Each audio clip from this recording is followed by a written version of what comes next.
ಮಾಜಿ ಲೋಕಸಭಾ ಸದಸ್ಯರು H M ರೇವಣ್ಣವರು, ಮತ್ತೆ ಯಾರಿದ್ದಾರೆ ಕೆ ಜೆ ಜಾರ್ಜ್ ಅವರು, ಹಿರಿಯ ನಾಯಕರು, ಕೃಷ್ಣ ಬೈರೇಗೌಡರು, ಆಯ್ತಲ್ಲ. ಹಾಂ, ಮತ್ತೆ ಹೇಳಿದೆ, ಎಲ್ಲರಿಗೂ ಹೇಳಿದ್ದೇನೆ.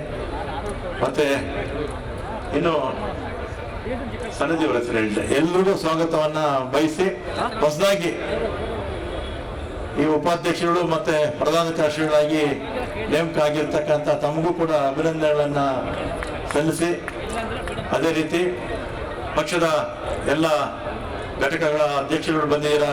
NSV ಅಧ್ಯಕ್ಷರಿದ್ದಾರೆ, ಮತ್ತೆ ಮಹಿಳಾ ಅಧ್ಯಕ್ಷರು, ಮತ್ತೆ ಯುವ ಕಾಂಗ್ರೆಸ್ ಅಧ್ಯಕ್ಷರು, SC ST ಮತ್ತೆ ಎಲ್ಲ ಸೆಲ್ಗಳ ಅಧ್ಯಕ್ಷರುಗಳು ಈ ಕಾರ್ಯಕ್ರಮದಲ್ಲಿ ಬಂದಿದ್ದೀರಾ. ತಮಗೂ ಕೂಡ ಸ್ವಾಗತವನ್ನು ಬಯಸಿ, ಮತ್ತೆ ಮಾಜಿ ಶಾಸಕರು, ಮಾಜಿ ಲೋಕಸಭಾ ಸದಸ್ಯರು, ಮಾಜಿ ವಿಧಾನ ಪರಿಷತ್ ಸದಸ್ಯರು, ಮಾಜಿ ಪಾಲಿಕೆ ಸದಸ್ಯರುಗಳು, ಮಾಜಿ ಮಹಾಪೌರರು, ಹಾಗೆ ಬ್ಲಾಕ್ ಕಾಂಗ್ರೆಸ್ ಅಧ್ಯಕ್ಷರು, ಜಿಲ್ಲಾ ಕಾಂಗ್ರೆಸ್ ಅಧ್ಯಕ್ಷರು 3 ಜನ, ರಾಜ್ಕುಮಾರ್ ಅವರು, ಹಾಗೆ ಕೃಷ್ಣಪ್ಪನವರು, ಶೇಖರ್ ಅವರು, ಮತ್ತೆ ಸೇವಾದಳದವರು, ಮತ್ತೆ ಎಲ್ಲ ಮತ್ತೆ ಮಾಧ್ಯಮದ ಬಂಧುಗಳು, ಮತ್ತು ಹೆಚ್ಚಿನ ಸಂಖ್ಯೆಯಲ್ಲಿ ಬಂದಿರತಕ್ಕಂಥ ಎಲ್ಲ ನಮ್ಮ ಕಾಂಗ್ರೆಸ್ ಪಕ್ಷದ ನಮ್ಮ ಹಿರಿಯ ಕಿರಿಯ ಎಲ್ಲ ಮುಖಂಡರಿಗೆ ಸ್ವಾಗತವನ್ನು ಬಯಸಿ, ಇವತ್ತು ಕರೆದಿರ್ತಕ್ಕಂಥ ಉದ್ದೇಶ ಬೆಲೆ ಏರಿಕೆ ವಿರುದ್ಧ ಪ್ರತಿಭಟನೆ ಮಾಡೋದು. ಇವತ್ತು ನರೇಂದ್ರ ಮೋದಿ ಸರ್ಕಾರ ಬಂದ ಮೇಲೆ ಬೆಲೆ ಏರಿಕೆಗೆ ಲಂಗೂ ಇಲ್ಲ, ಲಗಾಮೂ ಇಲ್ಲ. ಪ್ರತಿಯೊಂದು ಕೂಡ ಬೆಲೆಗಳ ಏರಿಕೆ ಆಗ್ತಾ ಇದೆ. ಪೆಟ್ರೋಲ್ ಬೆಲೆ 68 ರೂಪಾಯಿ ಇತ್ತು 2014ರಲ್ಲಿ, ಮನಮೋಹನ್ ಸಿಂಗ್ ಅವರು ಅಧಿಕಾರ ಬಿಟ್ಟಂತ ಸಂದರ್ಭದಲ್ಲಿ. ಇವತ್ತು 111 ರೂಪಾಯಿ ಆಗಿದೆ. ಡೀಸೆಲ್ 48 ರೂಪಾಯಿ ಇದ್ದಿದ್ದು 97 ರೂಪಾಯಿ ಆಗಿದೆ. ಗ್ಯಾಸ್ ಬೆಲೆ 390 ಇತ್ತು, ಈಗ 1000 ರೂಪಾಯಿ ಆಗಿದೆ. ಅಡಿಗೆ ಎಣ್ಣೆ 60 ರೂಪಾಯಿ ಇರ್ತಕ್ಕಂಥದ್ದು 200 ರೂಪಾಯಿ ಆಗಿದೆ. ಮತ್ತೆ ಬಟ್ಟೆ ಬೆಲೆ 20% ಜಾಸ್ತಿ ಆಗಿದೆ. ಸಕ್ಕರೆ ಬೆಲೆ ಜಾಸ್ತಿ ಆಗಿದೆ. ಮತ್ತೆ ಸ್ಟೀಲು ಮನೆ ಕಟ್ಟೋದಕ್ಕೆ 38,000 ರೂಪಾಯಿ ಇತ್ತು ಮನಮೋಹನ್ ಸಿಂಗ್ ಅವರು ಹೇಳಿದಾಗ, ಅಂದ್ರೆ ನಮ್ಮ ಸರ್ಕಾರ ಹೋದಾಗ. ಇವತ್ತು 85,000 ಆಗಿದೆ ಸ್ಟೀಲ್ ಬೆಲೆ.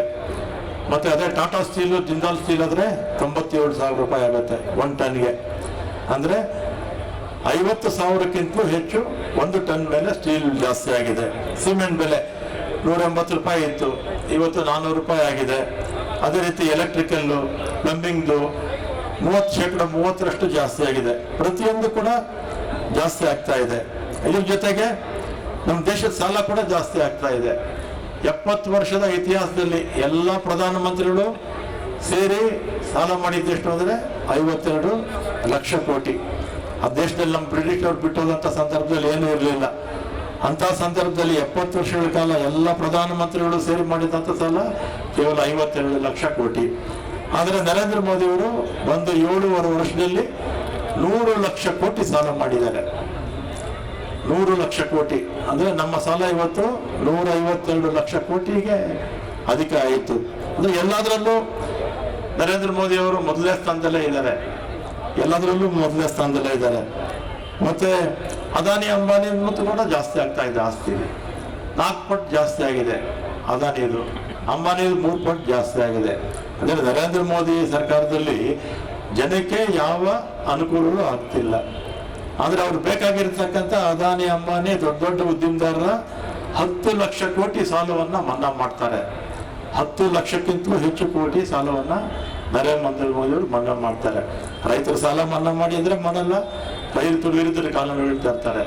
ಕಾರ್ಮಿಕರಿಗೆ ಸಹಾಯ ಮಾಡಿದ್ರೆ ಮಾಡಲ್ಲ, ಕಾರ್ಖಾನೆಗಳನ್ನೆಲ್ಲ ಮುಚ್ತಾ ಇದ್ದಾರೆ. ಮತ್ತು ಸಂವಿಧಾನವನ್ನು ಇನ್ನೂ ಈಗಾಗಲೇ ಸಂವಿಧಾನವನ್ನು ಬದಲಾವಣೆ ಮಾಡಬೇಕಂತ ಈಗಾಗಲೇ ಕೂಗೆದ್ದಿದೆ. ಇವತ್ತೆಲ್ಲ ನಾಳೆ ಸಂವಿಧಾನವನ್ನು ಕೂಡ ಬದಲಾವಣೆ ಮಾಡಿ, ಏನು SC ST ಇವರಿಗೆಲ್ಲ ದುರ್ಬಲ ವರ್ಗದವರಿಗೆ ರಿಸರ್ವೇಷನ್ ಕೊಟ್ಟಿದ್ರು ಕೂಡ ಅದನ್ನು ಕೂಡ ತೆಗೆಯುವಂಥ ಕಾಲ ಬಹಳ ದೂರ ಏನೂ ಇಲ್ಲ. ಅದರಿಂದ ಅದು ಎಚ್ಚೆತ್ತುಕೊಳ್ಳುವಂಥ ಕಾಲ ಇವತ್ತು ಬೆಲೆ ಏರಿಕೆ ಆಗ್ತಾ ಇದೆ. ಇವತ್ತು ವಿಶೇಷವಾಗಿ ಬಡವರ್ಗ, ಮಧ್ಯಮ ವರ್ಗದವರು ಜೀವನ ಮಾಡೋದು ಕಷ್ಟ ಆಗ್ತಾ ಇದೆ. ಇಂಥ ಸಂದರ್ಭದಲ್ಲಿ ಮತ್ತೆ ಜೊತೆಗೆ ಆದಾಯ ಏನು ಜಾಸ್ತಿ ಆಗಿಲ್ಲ, ದೇಶದ ಜನರ ಆದಾಯಕ್ಕೆ ಏನು ಜಾಸ್ತಿ ಆಗಿಲ್ಲ, ಖರ್ಚು ಮಾತ್ರ ಜಾಸ್ತಿ ಆಗ್ತಾ ಇದೆ. ಈ ಬದುಕೋದು ಹೇಗೆ ಅಂತ ಜನ ನರೇಂದ್ರ ಮೋದಿ ಅವರಿಗೆ ಅರ್ಥ ಆಗೋದಿಲ್ಲ. ಯಾಕಂದರೆ ನರೇಂದ್ರ ಮೋದಿ ಅವರು ಮದುವೆ ಆದರು, ಮದುವೆಯಾಗಿ ಅವ್ರು ಬಿಟ್ಬಿಟ್ಟು ಸಂಸಾರ ಮಾಡಲಿಲ್ಲ. ಸಂಸಾರ ಮಾಡದೇ ಇರೋರಿಗೆ ಇವತ್ತು ಜನ ಕಷ್ಟ ಸುಖ ಏನು ಗೊತ್ತಾಗುತ್ತೆ. ಅದರಿಂದ ಈ BJP ಮತ್ತು ಅದ್ರ ಜೊತೆಗೆ ಇನ್ನೊಂದು ಮರೆತುಬಿಟ್ಟೆ, ಎಲ್ಲದರಲ್ಲೂ ಜಾಸ್ತಿನೇ ಅವರು. ಇಲ್ಲಿ ಎಷ್ಟು 40% ಕಾಂಟ್ರಾಕ್ಟರ್ಸ್ ಅಸೋಸಿಯೇಷನ್ ಅಧ್ಯಕ್ಷರು 40% ಇವತ್ತು ಇಲ್ಲಿ ಕಮರ್ಷಿಯಲ್ ಅಂತ ಹೇಳ್ತಾ ಇದ್ದಾರೆ. 2018ರಲ್ಲಿ ವಿಧಾನಸಭೆ ನಡೀತಾ ಇತ್ತು. ನರೇಂದ್ರ ಮೋದಿ ಅವರು ಬಂದು ಇದರಲ್ಲಿ ಪ್ಯಾಲೇಸ್ ಗ್ರೌಂಡಲ್ಲಿ ಚುನಾವಣೆ ಭಾಷಣ ಮಾಡಿದ್ರು. ಸಿದ್ದರಾಮಯ್ಯನವ್ರ ಸರ್ಕಾರ 10% ಸರ್ಕಾರ ಅಂತ ಅವತ್ತು ಹೇಳ್ಬಿಟ್ಟು ಹೋದರು. ನಾನು ವಿಧಾನಸಭೆಗೆ ಬರ್ತಾ ಇದ್ದೆ, ಮಾಧ್ಯಮದವ್ರು ಕೇಳಿದ್ರು, ಏನು ಈ ರೀತಿ ಹೇಳ್ತಾ ಇದ್ದಾರಲ್ಲ ನರೇಂದ್ರ ಮೋದಿ ಅವರು ಅಂತ. ನಾನು ಹೇಳಿದ, ಸಿದ್ದರಾಮಯ್ಯನವ್ರ ಮೇಲೆ, ನಮ್ಮ ಸರ್ಕಾರದ ಮೇಲೆ ಯಾವ ಅಪಾದನೆಗಳು ಇಲ್ಲ. ಅವರು ರಾಜಕೀಯ ಕಾರಣಕ್ಕೋಸ್ಕರ ಹೇಳ್ತಾ ಇದ್ದಾರೆ. ಅವರು 13 ವರ್ಷ ಅಲ್ಲಿ ಮುಖ್ಯಮಂತ್ರಿ ಮಾಡ್ತಾ ಇದ್ರು, ಮುಖ್ಯಮಂತ್ರಿ ಆಗಿ ಕೆಲಸ ಮಾಡಿದ್ರು. ಅವರಲ್ಲಿ ಮಾಡ್ತಾ ಇದ್ದ ಕಸಬನ್ನ ನಮಗೆ ಬಂದು ಹೇಳ್ತಾ ಇದ್ದಾರೆ, ನಾವು ಆ ಕಸಬನವರಲ್ಲ ಅಂತ ಮಾಧ್ಯಮದವ್ರಿಗೆ ಹೇಳಿದ್ದೆ. ಅವತ್ತು 10% ಅಂದವರು ಇವತ್ತಿನ 40% ಆಗ್ತಾ ಇದೆ. ಅದರಿಂದ ಇವತ್ತು ಪ್ರಧಾನಮಂತ್ರಿಗಳು ಮಾತಾಡೋಕೆ ಮುಂಚೆ ಅವ್ರಿಗೆಲ್ಲ ಮಾಹಿತಿ ಇರುತ್ತೆ, ಮಾತಾಡೋಕೆ ಮುಂಚೆ ಜವಾಬ್ದಾರಿಯಿಂದ ಮಾತಾಡಬೇಕು ಅನ್ನೋದಕ್ಕೆ ಅಂತ ನಾನು ಈ ಸಂದರ್ಭದಲ್ಲಿ ಹೇಳಿ, ಇನ್ನು ಅನೇಕ ನಾಯಕರು ಮಾಡಬೇಕಾಗಿದೆ. ಹೆಚ್ಚಿನ ಸಮಯ ತೆಗೆದುಕೊಳ್ಳದೆ ಬಂದಂಥ ತಮಗೆಲ್ಲರೂ ಕೂಡ ಸ್ವಾಗತವನ್ನು ಬಯಸಿ ನಾನು ಮಾತು ಮುಗಿಸ್ತೇನೆ.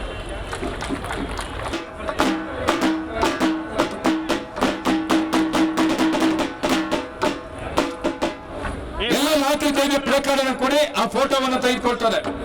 ದಯಮಾಡಿ ನಾಯಕರು ಲೈನ್ ಆಗಿ ನಿಂತ್ಕೊಳ್ಬೇಕು. ಪ್ಲೇ ಕಾರ್ಡ್ಸ್ ತಗೊಳ್ಳಿ ಎಲ್ಲರೂ ಕೂಡ.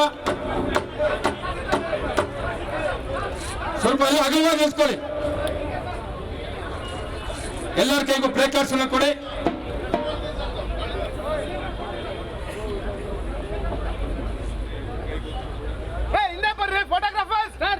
ತೊಂದರೆ ಆಗ್ತದೆ ಕ್ಯಾಮ್ರಾಮನ್ಗಳಿಗೆ. ದಯಮಾಡಿ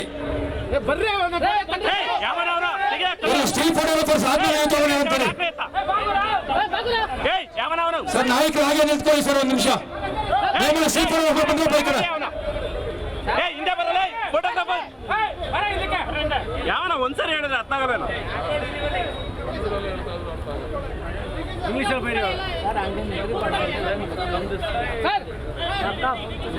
ಸ್ಟಿಲ್ ಫೋಟೋಗ್ರಾಫರ್ ಕೂತ್ಕೊಳ್ಳಿ ದಯಮಾಡಿ. ಅದು ಬರೋದೇ ಇಲ್ಲ ಬಿಡಿ ಸರ್, ಫೋಟೋ ಅಲ್ಪಾಡ್ ಲೇ ಬಾರ ಒಂದು ಫೋಟೋ ಬರೋದು ಬಾರಪ್ಪ. ಆಯ್ತು ಸರ್, ಒಂದ್ಸರಿ ಬಾರ್ಸ್ರಿ ಸರ್. भारत माता की, कांग्रेस पार्टी की,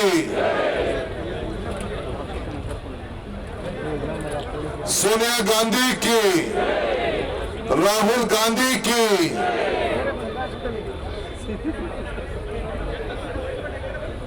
ರಾಮಲಿಂಗಾರೆಡ್ಡಿ ನಂಚರಲ್ಲೇ ಕೂತ್ಕೊಡಿ ಬನ್ನಿ.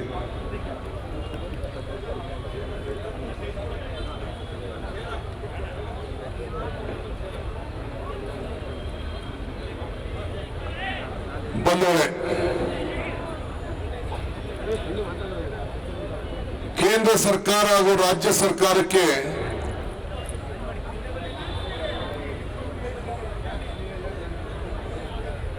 ಕರ್ನಾಟಕ ಪ್ರದೇಶ ಕಾಂಗ್ರೆಸ್ ಸಮಿತಿ ಜನರ ಧ್ವನಿಯನ್ನ ಎತ್ತಲು ಸ್ವಲ್ಪ ಸುಮ್ಮನೆ ಆಯ್ತು ಬಿಡ, ಎಲ್ಲ ಸೆಟ್ಲ್ ಆಗಿ ನೋಡಿ. ಹಿಂದೆಗಡೆ ಚೇರ್ ಕೆಲವು ಇಲ್ಲ ಇದೆ, ಚೇರ್ ಸಿಕ್ಕದೆ ಕಷ್ಟ. ಹೋಗಿ ಆರಾಮಾಗಿ ಕೂತ್ಕೊಳ್ಳಿ. ಬಿಸಿಲಲ್ಲಿ ಹಾಕಿದ್ದೀರಾ, ಹೋಗಿ. ಎಲ್ಲ ವಿಡಿಯೋ ದೊಡ್ಡದಾಗ ಕಾಣ್ತದೆ, ಎಲ್ಲರ ಕಣ್ಣು ಕಾಣ್ತೀರಿ ನೀವೆಲ್ಲ. ವೇದಿಕೆ ಇರುವಂತ ಈ ಸಮಾರಂಭದ ನೇತೃತ್ವವನ್ನು ವಹಿಸ್ತಕ್ಕಂಥ ಎಲ್ಲ ಹಿರಿಯ ನಾಯಕರುಗಳು ಇಲ್ಲಿದ್ದಾರೆ. ಮಾಜಿ ಮುಖ್ಯಮಂತ್ರಿಗಳಂತ ಸಿದ್ದರಾಮಯ್ಯ ಸಾಹೇಬ್ ಇದ್ದಾರೆ, ವಿರೋಧ ಪಕ್ಷದ ನಾಯಕರಾದಂತ BK ಹರಿಪ್ರಸಾದ್ ಅವರಿದ್ದಾರೆ, ಕಾರ್ಯಾಧ್ಯಕ್ಷಗಳಂತ ರಾಮಲಿಂಗಾರೆಡ್ಡಿ ಅವರು, ಈಶ್ವರ್ ಖಂಡ್ರೆ ಅವರು, ಸಲೀಂ ಅಹಮದ್ ಅವರು, ಧ್ರುವ ನಾರಾಯಣ್ ಅವರು, ನಮ್ಮ ಪ್ರಚಾರ ಸಮಿತಿ ಅಧ್ಯಕ್ಷ ಅಂತ ನಮ್ಮ MB ಪಾಟೀಲ್ ಅವರು, ಮುಖ್ಯವಾಗಿ AICCಯಿಂದ ನಮಗೆ ವೀಕ್ಷಕರಾಗಿ ಇವತ್ತು ರಾಮ್ ಮೌಲಾ ಅವರು ಬಂದಿದ್ದಾರೆ. ಅವರು ಕೂಡ ಈ ಸಂದರ್ಭದಲ್ಲಿ ನಾನು ಸ್ವಾಗತವನ್ನು ನಾನು ಬಯಸ್ತಾ ಇದ್ದೇನೆ. ಸುರ್ಜಿವಾಲ್ ಅವರು ಬಂದು ಈ ಉದ್ಘಾಟನೆಯನ್ನು ಅವರು ಮಾಡಬೇಕಾಗಿತ್ತು. ಅವರ ಕುಟುಂಬದಲ್ಲಿ ಯಾರೋ ಆಕಸ್ಮಿಕವಾಗಿ ಕೆಲವು ಕಾಲ ಆದ ನಂತರ ಅವರು ಇವತ್ತು ಬರ್ತಾ ಇಲ್ಲ. ಈಗ ಮಧ್ಯಾಹ್ನ ಹೊರಟು ಸಾಯಂಕಾಲ ಬೆಂಗಳೂರಿಗೆ ಬರ್ತಾರೆ. ಅನ್ಯತಾ ಭಾವನೆ ಬೇಡ. ಸೊ ಅವರು ಕೂಡ ಅವರು ಬರೋರಿದ್ರು, ಬಂದು ಉದ್ಘಾಟನೆ ಮಾಡೋರಿದ್ರು. ಆ ದೃಷ್ಟಿಯಿಂದ ಅವರು ಬರಲಿಲ್ಲ. ಸೊ ಸ್ಟೇಜ್ ಅಲ್ಲಿ ಮುಂದೆ ಕೃಷ್ಣ ಬೈರೇಗೌಡರು, JC ಚಂದ್ರಶೇಖರ್ ಅವರು, ಎಲ್ಲ ಕೆಲವು ಸಂಸತ್ ಸದಸ್ಯರೆಲ್ಲ ಇದ್ದೀರಿ. ಹೊಸದಾಗಿ ನೂತನವಾಗಿ ಆಯ್ಕೆಯಾದಂತ ನಮ್ಮ ಉಪಾಧ್ಯಕ್ಷರುಗಳು ಮತ್ತು ಪ್ರಧಾನ ಕಾರ್ಯದರ್ಶಿಗಳು ಕೂಡ ಇದ್ದೀರಿ. ನಿಮ್ಮೆಲ್ಲರೂ ಕೂಡ ಈ ಸಂದರ್ಭದಲ್ಲಿ ಅಭಿನಂದನೆಗಳು. ಸ್ಟೇಜ್ ಮುಂದೆಗಡೆ ಕೆಳಗಡೆ ನಮ್ಮ ಮಾಜಿ ಸಂಸತ್ ಸದಸ್ಯರುಗಳು ಕೂಡ ಬಹಳ ಜನ ಇದ್ದೀರಿ. ನಾನು ಎಲ್ಲರ ಹೆಸರನ್ನು ತೆಗೆದುಕೊಳ್ಳಿಕ್ಕೆ ಹೋಗುದಿಲ್ಲ, ಕ್ಷಮಿಸಬೇಕು. ನಾನೇ ಯಾರ ಹೆಸರುಗಳನ್ನ ತೆಗೆದುಕೊಳ್ಳೋದು ಬೇಡ ಅಂತೇಳಿ ಒಂದು ಪದ್ಧತಿಯನ್ನ ನಮ್ಮಲ್ಲಿ ಪ್ರಾರಂಭ ಮಾಡಿದ್ದೇವೆ. ಶಾಸಕರುಗಳು ಬಂದಿದ್ದೀರಿ, ಮುಂದೆ ಬಹಳ ಜನ ಪದಾಧಿಕಾರಿಗಳು ಆಗೋರು ಇದ್ದೀರಿ. ಇಷ್ಟಕ್ಕೆ ಲಿಸ್ಟು ಮುಗಿದೋಗ್ಲಿಲ್ಲ. ಯಾರ್ಯಾರು ಕೆಲವರು ಹಗಲು ರಾತ್ರಿ ದುಡಿತಾರೆ, ಎಲ್ಲ ವರ್ಗದವ್ರಿಗೂ ಕೂಡ, ಎಲ್ಲ ಸಮಾಜದವರು ಕೂಡ ಸ್ಥಾನವನ್ನ ಕೊಡಬೇಕು ಅನ್ನೋದು ನಮ್ಮ ಕಾಂಗ್ರೆಸ್ ಪಕ್ಷದ ಚಿಂತನೆ. ಆ ಚಿಂತನೆಯಲ್ಲಿ ಇದ್ದೀವಿ. ಲಿಸ್ಟ್ ಅಪ್ರೂವಲ್ ಬಹಳ ದಿನ ಲೇಟ್ ಆಯ್ತು ಅಂತೇಳಿ ನೀವು ಏನೋ ಒಂದು ಮಾಡಿ ಕೊಟ್ಬಿಡಿಯಪ್ಪ ಅಂತೇಳಿ ಅವರು ನಾವು ಕೊಟ್ಟಂತ ಪ್ರಪೋಸಲ್ಗೆ ಕೆಲವು ಕ್ಲಿಯರೆನ್ಸ್, ಕೆಲವು ಸೇರಿಸಿದ್ದಾರೆ, ಕೆಲವು ತೆಗೆದು ಕೊಟ್ಟಿದ್ದಾರೆ.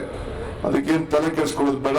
ಎಲ್ಲರೂ ಕೂಡ ಯಾರ್ಯಾರು ದುಡಿತೀನಿ ಅಂತ ಹೇಳ್ತೀರಿ, ಯಾರ್ಯಾರು ಒಂದು ವರ್ಷ ಹಗಲು ರಾತ್ರಿ ದುಡಿತೀರಿ, ಎಲ್ಲರೂ ಕೂಡ ಒಂದು ಅವಕಾಶವನ್ನ ಮಾಡಿಕೊಡ್ತೇವೆ. ಸೊ ಬಂಧುಗಳೇ, ಬ್ಲಾಕ್ ಅಧ್ಯಕ್ಷರು, ಜಿಲ್ಲಾ ಅಧ್ಯಕ್ಷರು, ಲೀಡರ್ಸು ಎಲ್ಲ ಕೂಡ ತಾವೆಲ್ಲ ಈ ಹೋರಾಟಕ್ಕೆ ಈ ಹುರಿ ಬಿಸಿಲಿನಲ್ಲಿ ಬಂದಿದ್ದೀರಿ. ಕೇಂದ್ರ ಸರ್ಕಾರ, ಕೇಂದ್ರದ ಪಕ್ಷ ಇಡೀ ರಾಷ್ಟ್ರದ ವ್ಯಾಪ್ತಿಯಲ್ಲಿ ಈ ಪ್ರತಿಭಟನೆಯನ್ನ ಮಾಡಬೇಕು ಅಂತೇಳಿ ನಮಗೆ ಮಾರ್ಗದರ್ಶನವನ್ನು ಕೊಟ್ಟಿತ್ತು. ಎಲ್ಲ ಜಿಲ್ಲಾ ಕಾಂಗ್ರೆಸ್ ಸಮಿತಿಯಲ್ಲಿ ಬ್ಲಾಕ್ ಕಾಂಗ್ರೆಸ್ ಪ್ರತಿಭಟನೆ, ಪ್ರೆಸ್ ಕಾನ್ಫರೆನ್ಸ್ಗಳು ಇವೆಲ್ಲ ಕೂಡ ನಾವು ಮಾಡಿದ್ದೇವೆ. ಕೆಲವರು ಬಹಳ 3 ದಿನ ಟೈಮ್ ಕೊಟ್ಟಿದ್ದು, ಆ ಪ್ರಕಾರ ಕೆಲವರೆಲ್ಲ ಮಾಡಿದ್ದಾರೆ. ಇವತ್ತು ರಾಜ್ಯ ಮಟ್ಟದ ಕಾರ್ಯಕ್ರಮ ಕೂಡ ಅಂತೇಳಿ ಸ್ಟೇಟ್ ಲೆವೆಲ್ ಹೆಡ್ ಕ್ವಾರ್ಟರ್ಸ್ ಅಲ್ಲಿ ಇಟ್ಟಿದ್ದು, ಒಂದು ಮಾರ್ಚ್ ಮಾಡಬೇಕು ಅಂತ ಆಲೋಚನೆ ಮಾಡಿದ್ದು. ಆದ್ರೆ ಕೋರ್ಟ್ ಅಲ್ಲಿ ಒಂದು ಜಡ್ಜ್ಮೆಂಟ್ ಬಂದ್ಬಿಟ್ಟಿದೆ. ಯೂತ್ ಕಾಂಗ್ರೆಸ್ ಮಾರ್ಚ್ ಮಾಡ್ಲಿಕ್ಕೆ ಹೊರಟರು, ಕೇಸ್ ಆಗಿ ಅರೆಸ್ಟ್ ಆಗಿ ಎಲ್ಲ ಆಗಿದೆ. ಸೊ ಎಲ್ಲ ಕೆಲವರೆಲ್ಲ ನಮ್ಮ ಲೀಗಲ್ ಟೀಮ್ನವರು ನಾವು ಸ್ವಲ್ಪ ಪಾರ್ಟಿ ಆಗಿ ಅದ್ರ ಬಗ್ಗೆ ನಾವು ಹೋರಾಟ ಮಾಡೋಣ, ಸೆಟಲ್ ಮಾಡಿಸೋಣ. ಇವತ್ತು ಸ್ವಲ್ಪ ಇನ್ನ ಹಂಗೆ ಇದೆ, ಸ್ಟೇಟಸ್ ಮೇಂಟೈನ್ ಆಗಿದೆ. ಬರೀ ಫ್ರೀಡಂ ಪಾರ್ಕ್ ಅಲ್ಲಿ ಮಾಡಬೇಕು ಅಂತೇಳಿ ಹೈಕೋರ್ಟ್ ಆದೇಶ ಇದೆ. ಆ ಹೈಕೋರ್ಟ್ ಆದೇಶಕ್ಕೆ ಗೌರವ ಕೊಡಬೇಕು ಅಂತೇಳಿ ನಮ್ಗೆ ಅಡ್ವೈಸ್ ಮಾಡೋದ್ರಿಂದ ಇವತ್ತು ನಮ್ಮ ಫ್ರೀಡಂ ಪಾರ್ಕ್ ನಲ್ಲಿ ಈ ಒಂದು ಕಾರ್ಯಕ್ರಮವನ್ನು ಹಮ್ಮಿಕೊಂಡಿದ್ದೇವೆ. ಇಲ್ಲ ಅಂತಂದ್ರೆ ಒಂದು 2-3 ಕಿಲೋಮೀಟರ್ ಕೂಡ ಒಂದು ಪಾದಯಾತ್ರೆ ಮಾಡಿ ನಮ್ಮ ಇನ್ನ ದೊಡ್ಡ ಸಂಖ್ಯೆಯಲ್ಲಿ ಮಾಡಬೇಕು, ಸಂಗೊಳ್ಳಿ ರಾಯನ ಸರ್ಕಲ್ ಇಂದಾನೆ ಇಲ್ಲಿಗೆ ಬರಬೇಕು ಅಂತೇಳಿ ಕಾರ್ಯಕ್ರಮವನ್ನು ರೂಪಿಸಿದ್ದು. ಇವತ್ತು ನಾವು ನೀವೆಲ್ಲ ಬೆಲೆ ಏರಿಕೆ ಬಗ್ಗೆ ಮಾತಾಡ್ತಾ ಇದ್ದೀವಿ. ಏನ್ ಬೆಲೆ ಏರಿಕೆ? ಇವತ್ತು ಈ ಸರ್ಕಾರಕ್ಕೆ, ಕೇಂದ್ರ ಸರ್ಕಾರಕ್ಕೆ ಬರೀ ಚುನಾವಣೆಯಲ್ಲಿ ಗೆದ್ದ ತಕ್ಷಣ ದೇಶನ ಬಡ ಜನತೆಯನ್ನ ಲೂಟಿ ಮಾಡಲಿಕ್ಕೆ ಇವತ್ತು ಹೊರಟಿದ್ದಾರೆ. 5 ಎಲೆಕ್ಷನ್ ಗೆದ್ದ ತಕ್ಷಣ ಪ್ರತಿ ದಿನ ಎಲ್ಲ ಪದಾರ್ಥಗಳು ಗಗನಕ್ಕೆ ಹೋಗ್ತಾ ಇದೆ, ಆದ್ರೆ ಎಲ್ಲರ ಆದಾಯ ಪಾತಾಳಕ್ಕೆ ಹೋಗ್ತಾ ಇದೆ. ಬೆಲೆ ಏರಿಕೆ ಗಗನಕ್ಕೆ, ಆದಾಯ ಪಾತಾಳಕ್ಕೆ. ಮೋದಿ ಅವರು ಎಲ್ಲರ ಆಸ್ತಿ ಮತ್ತು ಎಲ್ಲರ ಮೌಲ್ಯಗಳನ್ನ ಬಗ್ಗೆ ಚರ್ಚೆ ಮಾಡಿ ಪ್ರತಿಯೊಬ್ಬ ರೈತನಿಗೂ ಕೂಡ ಮತ್ತು ಎಲ್ಲರೂ ಕೂಡ ತಮ್ಮ ಆದಾಯನ ಡಬಲ್ ಮಾಡ್ತೀವಿ ಅಂತ ಹೇಳಿದ್ರು. ಡಬಲ್. ನಾನು ಎಲ್ಲ ಕಡೆ ಪ್ರಚಾರ ಮಾಡಿಕೊಂಡು ನಾವೆಲ್ಲ ಕೇಳ್ತಾ ಇದ್ದೇನೆ, ಯಾರ್ದು ಡಬಲ್ ಇಲ್ಲ, ಎಲ್ಲ ಕಡಿಮೆ ಆಗ್ತಾ ಇದೆ. ಇಡೀ ಪ್ರಪಂಚದಲ್ಲಿ ಸುಮಾರು 17,000 ಜನ ಒಳ್ಳೊಳ್ಳೆ ದೊಡ್ಡ ದೊಡ್ಡ ಬಿಸ್ನೆಸ್ ಮೆನ್, ವೃತ್ತಿಯನ್ನ ಇಟ್ಕೊಂಡಿದ್ದವರು ಈ ಸರ್ಕಾರದ ಕಿರುಕುಳವನ್ನ ತಾಳೆ ಈ ದೇಶವನ್ನು ಬಿಟ್ಟು ಹೊರಗಡೆ ಹೋಗ್ತಾ ಇದ್ದಾರೆ. ಅತಿ ಹೆಚ್ಚು ಜನ ಆಸ್ಟ್ರೇಲಿಯಾ, ಕೆನಡಾ, ಸೌದಿ ಮತ್ತು ಅಮೆರಿಕ ಮತ್ತು ಬೇರೆ ಬೇರೆ ದೇಶಗಳಲ್ಲಿ ಇವತ್ತು ಹೊರಗಡೆ ದೇಶಗಳಲ್ಲಿ ಸೌತ್ ಆಫ್ರಿಕಾ ಎಲ್ಲ ಕೂಡ ಇವತ್ತು ಹೋಗ್ತಾ ಇದ್ದಾರೆ. ಎಲ್ಲರ ದಾಖಲೆ ಕೂಡ ಈಗಾಗಲೇ ಪಟ್ಟಿ ಇವತ್ತು ಬಂದಿದೆ. ಪ್ರತಿಯೊಬ್ಬ ವ್ಯಕ್ತಿಗೂ ಕೂಡ ಕಂಪನಿಗಳ ಬಗ್ಗೆ ಮಾತಾಡೋದು ದೊಡ್ಡ, ಇದಕ್ಕಿನ್ನ ಒಂದು ದೊಡ್ಡ ಹಗರಣದ ಒಂದು ಪಟ್ಟಿ ಇನ್ನೊಂದಿಲ್ಲ. ಆದರೆ ಇಂಡಿವಿಜುವಲ್ ಪ್ರತಿಯೊಬ್ಬ ಮನುಷ್ಯ ಬದುಕೋರು ಕೂಡ ಎಲ್ಲರೂ ಕೂಡ ಇದನ್ನ ತಡ್ಕೊಳ್ಳಿಕ್ಕೆ ಆಗ್ತಾ ಇಲ್ಲ. ಒಂದು ಸಣ್ಣ ಕುಟುಂಬ, ಸಾಮಾನ್ಯ ಕುಟುಂಬ, ಒಂದು ಮೋಟರ್ ಸೈಕಲ್, ಸ್ಕೂಟರ್ ಇಟ್ಕೊಂಡಿರೋದು, ಕಾರ್ ಇಟ್ಕೊಂಡಿರೋದು, ಇಲ್ಲಿ ಅವನು ಕೂಡ ದಿನಕ್ಕೆ 100 ರೂಪಾಯಿ ಜಾಸ್ತಿ ಆಗ್ತಾ ಇದೆ. ಗ್ಯಾಸ್ಗೆ ಈಗ ನೋಡಿ ನಮ್ಮ ಹೆಣ್ಮಕ್ಳು ಕೊಟ್ಟವ್ರೆ, 410 ಇತ್ತು 1000 ಆಗಿದೆ ಅಂತ. ಪೆಟ್ರೋಲ್ 68 ಇತ್ತು 111 ಆಗಿದೆ ಅಂತ ಹೇಳ್ತಾರೆ. 50 ಡೀಸೆಲ್ ಇತ್ತು 97 ಆಗಿದೆ ಅಂತ ಹೇಳ್ತಾ ಇದ್ದಾರೆ. ಅಚ್ಚೆ ದಿನ ಇಲ್ಲ, ಎಣ್ಣೆ 99 ಇತ್ತು 210 ರೂಪಾಯಿ 215 ರೂಪಾಯಿ ಆಗಿದೆ. ಸೊ ಎಲ್ಲ ಪದಾರ್ಥಗಳು ಕೂಡ, ಗೊಬ್ಬರ ಈಗಾಗಲೇ ಮೊನ್ನೆ ತಾನೇ ನಾವು ಪ್ರೆಸ್ ಕಾನ್ಫರೆನ್ಸ್ ಮಾಡಿದೋ 150 ರೂಪಾಯಿ ಜಾಸ್ತಿ ಆಗಿದೆ. 20% ಹಾಲು, ಕರೆಂಟ್ಗೆ, ಹಾಲಿಗೇನೋ ಒಂದಷ್ಟು ರೈತರು ಕೊಡ್ಬೋದು. ಕರೆಂಟ್ ಬೆಲೆ ಕೂಡ ಜಾಸ್ತಿ ಮಾಡ್ತಾ ಇದ್ದೀವಿ ಅಂತೇಳಿ ಈಗಾಗಲೇ ಗೋಷ್ಠಿ ಕೂಡ 1ನೇ ತಾರೀಕಿಂದ ಇವತ್ತು ಮಾಡಿದ್ದಾರೆ. 35% ಹೆಚ್ಚಳ ಅಂತ ಹೇಳಿದ್ದಾರೆ. ಸೊ ಪ್ರತಿಯೊಂದು ಬಟ್ಟೆಗಳಲ್ಲೂ ಕೂಡ 20% ಜಾಸ್ತಿ ಆಗಿದೆ. ಸಕ್ಕರೆ ಕೂಡ 50% ಜಾಸ್ತಿ ಆಗಿದೆ. ಸೊ ಹಿಂಗೆ ನಾವು ಏನು ಒಂದು ನಮ್ಮ ಮಹಿಳಾ ಕಾಂಗ್ರೆಸ್ ಮತ್ತು ನಮ್ಮ ಯೂತ್ ಕಾಂಗ್ರೆಸ್ ಅವರೆಲ್ಲ ಏನು ಒಂದು ಕೊಟ್ಟಿದ್ದಾರೆ, ಎಲ್ಲ ಸಾಮಾನ್ಯವಾಗಿ ಏನಿತ್ತು ಎಷ್ಟು ಜಾಸ್ತಿ ಆಗಿದೆ ಅಂತೇಳಿ ಪ್ರತಿ ಸಂದರ್ಭದಲ್ಲೂ ನಮ್ಮ ಪಾಂಪ್ಲೆಟ್ ನಲ್ಲಿ, ನಮ್ಮ ಕಟ್ಔಟ್, ಫ್ಲಾಗ್ ಇವತ್ತೆಲ್ಲೂ ಕೂಡ ತಿಳಿಸಿದ್ದೇವೆ. ಇವತ್ತು ತಮ್ಮ ನಾನು ಕೇಳ್ಕೊಳ್ಳೋದು ಇಷ್ಟೇ, ನಾವು ಜನರ ಮಧ್ಯೆ ಹೋಗ್ಬೇಕು, ಜನರಿಗೆ ನೆನಪು ಮಾಡ್ಕೊಳ್ಬೇಕು. ಜನರಿಗೆ ಹಿಂದೆ ನಮ್ಮ ಸರ್ಕಾರ ಇದ್ದಾಗ, UPA ಸರ್ಕಾರ ಆಗ್ಲಿ, ಈ ರಾಜ್ಯದಲ್ಲಿ ಕಾಂಗ್ರೆಸ್ ಸರ್ಕಾರ ಇದ್ದಾಗ ನಾವು ಯಾವ ರೀತಿ ಬೆಲೆಯನ್ನ ನಿಯಂತ್ರಣ ಮಾಡ್ತಿತ್ತು ಅಂತೇಳಿ. ಇವತ್ತು ಆಯಿಲ್ ಬೆಲೆ ಎಷ್ಟಿತ್ತು, ಈಗ ಎಷ್ಟಿದೆ. ಸಾಮಾನ್ಯ ಜನ ಪೆಟ್ರೋಲ್, ಡೀಸೆಲ್ ಬಗ್ಗೆ ಒಂದೇ ಮಾತಾಡೋದಲ್ಲ ಇಲ್ಲಿ. ಈಗ ಮನೆ ಕಟ್ಟಬೇಕಾದವನು ಸಿಮೆಂಟ್ 200 ಚಿಲ್ಲರೆ ಇತ್ತು, ಈಗ 400 ಚಿಲ್ಲರೆ ಆಗಿದೆ, 510ಕ್ಕೆ ಮುಟ್ತಾ ಇದೆ. ಕನ್ನಡ 32ರಿಂದ 45 ಸಾವಿರ ಇತ್ತು, ಇವತ್ತು 90 ಸಾವಿರ ಆಗಿದೆ. ಹೆಂಗೆ ಮನೆ ಕಟ್ಟಬೇಕು, ಹೆಂಗೆ ಮನೆ ತೆಗೆದುಕೊಳ್ಬೇಕು? ಈ ಕಡೆ ಮನೆ ಕಟ್ಟೋನ್ಗೂ ತೊಂದರೆ, ಯಾರೇ ಆಗ್ಲಿ ಸಣ್ಣ ಅಪಾರ್ಟ್ಮೆಂಟ್ ತಗೊಳ್ಳೋದು ಕೂಡ ಈ ಸಂದರ್ಭದಲ್ಲಿ ತೊಂದರೆ ಆಗಿದೆ. ಆಮೇಲೆ 62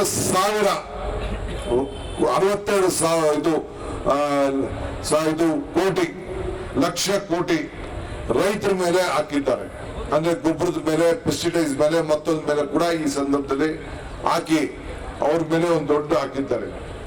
ದಿನ ಬೆಳಗ್ಗೆ ಎದ್ದ ತಕ್ಷಣ ಒಂದು ಗಿಫ್ಟ್ ತರ, ಬೆಳಗ್ಗೆ ಎದ್ರೆ ಇಂಥ ಬೆಲೆ ಜಾಸ್ತಿ ಆಯ್ತು ಅಂತ ಹೇಳಿ ನಮ್ಗೆ ಮೆಸೇಜ್ಗಳು ಬರ್ತಾ ಇರ್ತದೆ. ಎಲ್ಲ ಗಿಫ್ಟ್ ಕೊಡ್ತಾ ಇದ್ದಾರೆ ಸರ್ಕಾರ. ಸೊ ಅದರಿಂದ ಯಾವ ರೀತಿ ಇದನ್ನ ಉಳಿಸಬೇಕು ಅಂತೇಳಿ ಇವತ್ತು ನೀವು ನಾವೆಲ್ಲ ಜನರಿಗೆ ಮುಟ್ಟಬೇಕು.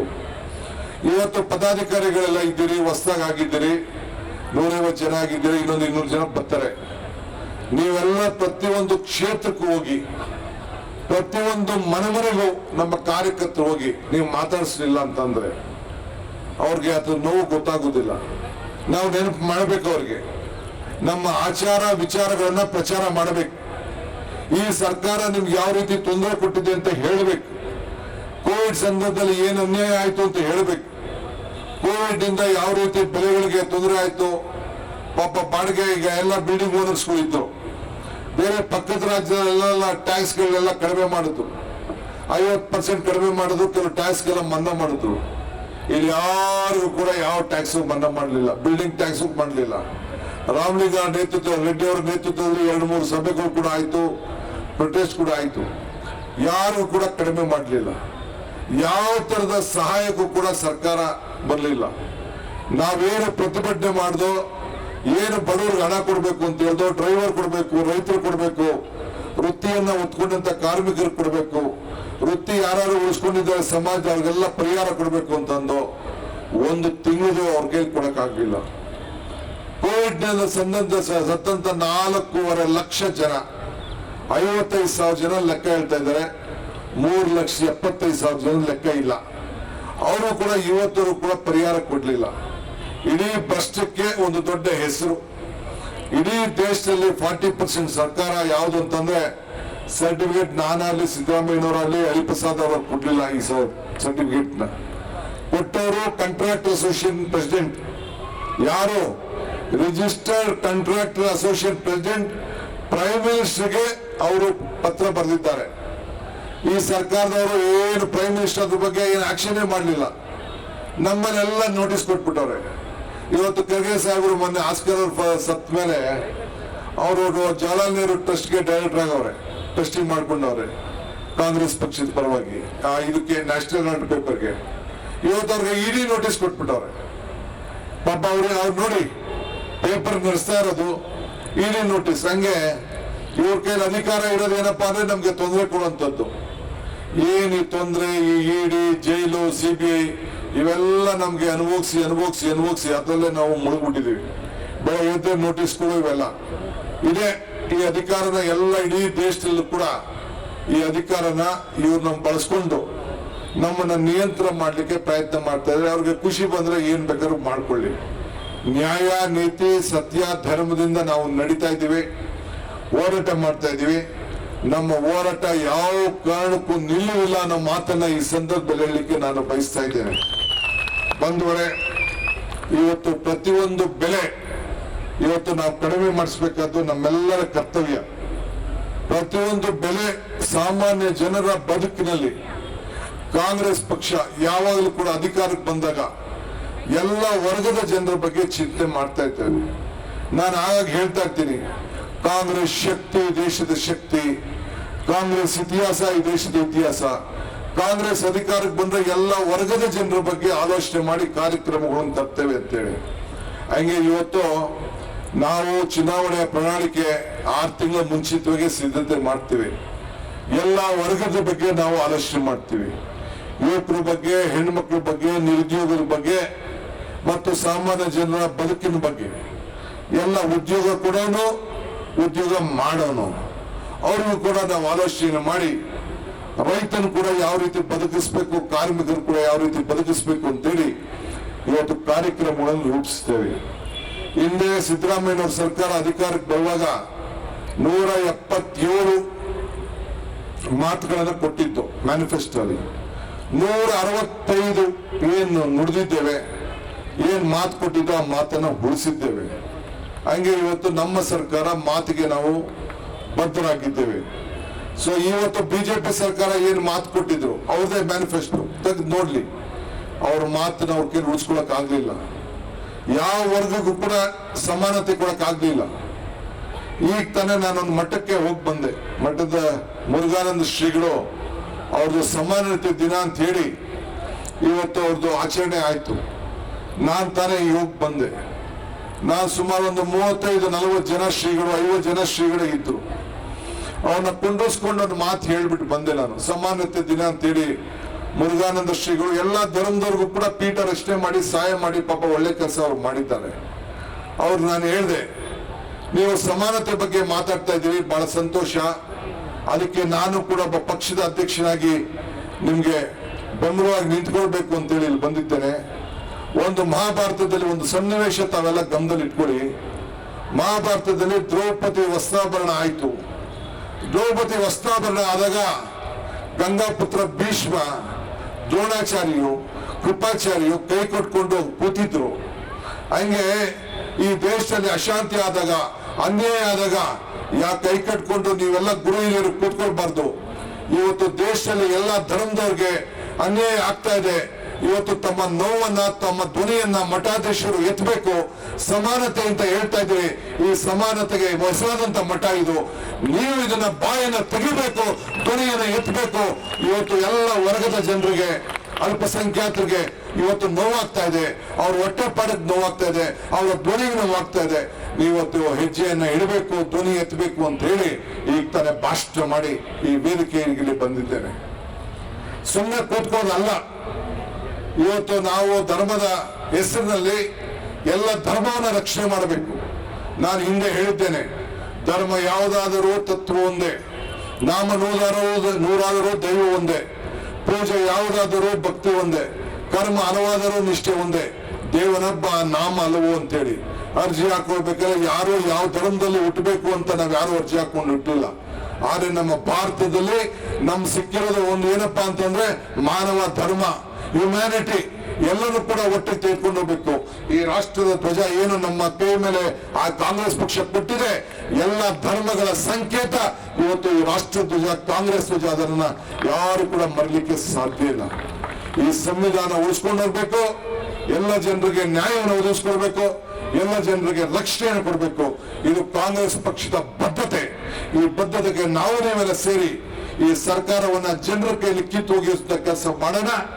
ನಾವು ನೀವೆಲ್ಲ ಸೇರಿ ಹಳ್ಳಿ ಹೋಗಿ, ಕ್ಷೇತ್ರಗಳಿಗೆ ಹೋಗಿ, ಬೂತ್ ಮಟ್ಟಕ್ಕೆ ಹೋಗಿ, ಪ್ರತಿ ಮನೆಗೂ ಹೋಗಿ ನಿಮ್ಮ ನೋವು, ನಿಮ್ಮ ವಿಚಾರಗಳನ್ನ ಚರ್ಚೆ ಮಾಡಬೇಕು. ಅವ್ರಿಗೆ ಧ್ವನಿಯಾಗಿ ನಾವಿದ್ದೇವೆ ನಾವು ಸಂಕೇತವನ್ನ ನಾವೆಲ್ಲ ಸೇರಿ ಮಾಡಬೇಕು. ಆ ನಿಟ್ಟಿನಲ್ಲಿ ಇವತ್ತು ನಾವೆಲ್ಲ ಹೋರಾಟವನ್ನು ಮಾಡೋಣ ಅಂತೇಳಿ ತಮ್ಮನ್ನೆಲ್ಲ ಕೂಡ ಪ್ರಾರ್ಥನೆ ಮಾಡಿ ಶುಭ ಹಾರೈಸಿ ನಿಮ್ಮ ಹೋರಾಟ ಮುಂದುವರಿಸಬೇಕು ಅಂತೇಳಿ ಎಲ್ಲ ಕಾರ್ಯಕರ್ತರಿಗೆ ಕರೆಯನ್ನು ಕೊಟ್ಟು ನನ್ನ ಮಾತನ್ನು ಮುಗಿಸ್ತೇನೆ. ಜೈ ಹಿಂದ್, ಜೈ ಕರ್ನಾಟಕ, ಜೈ ಕಾಂಗ್ರೆಸ್ ಪಾರ್ಟಿ. ಸನ್ಮಾನ್ಯ BK ಹರಿಪ್ರಸಾದ್ ಅವರು ಸಭೆಯನ್ನು ಉದ್ದೇಶಿಸಿ ಮಾತನಾಡಬೇಕು ಅಂತ ಪ್ರಾರ್ಥನೆಯನ್ನು ಮಾಡಿಕೊಳ್ತೇನೆ.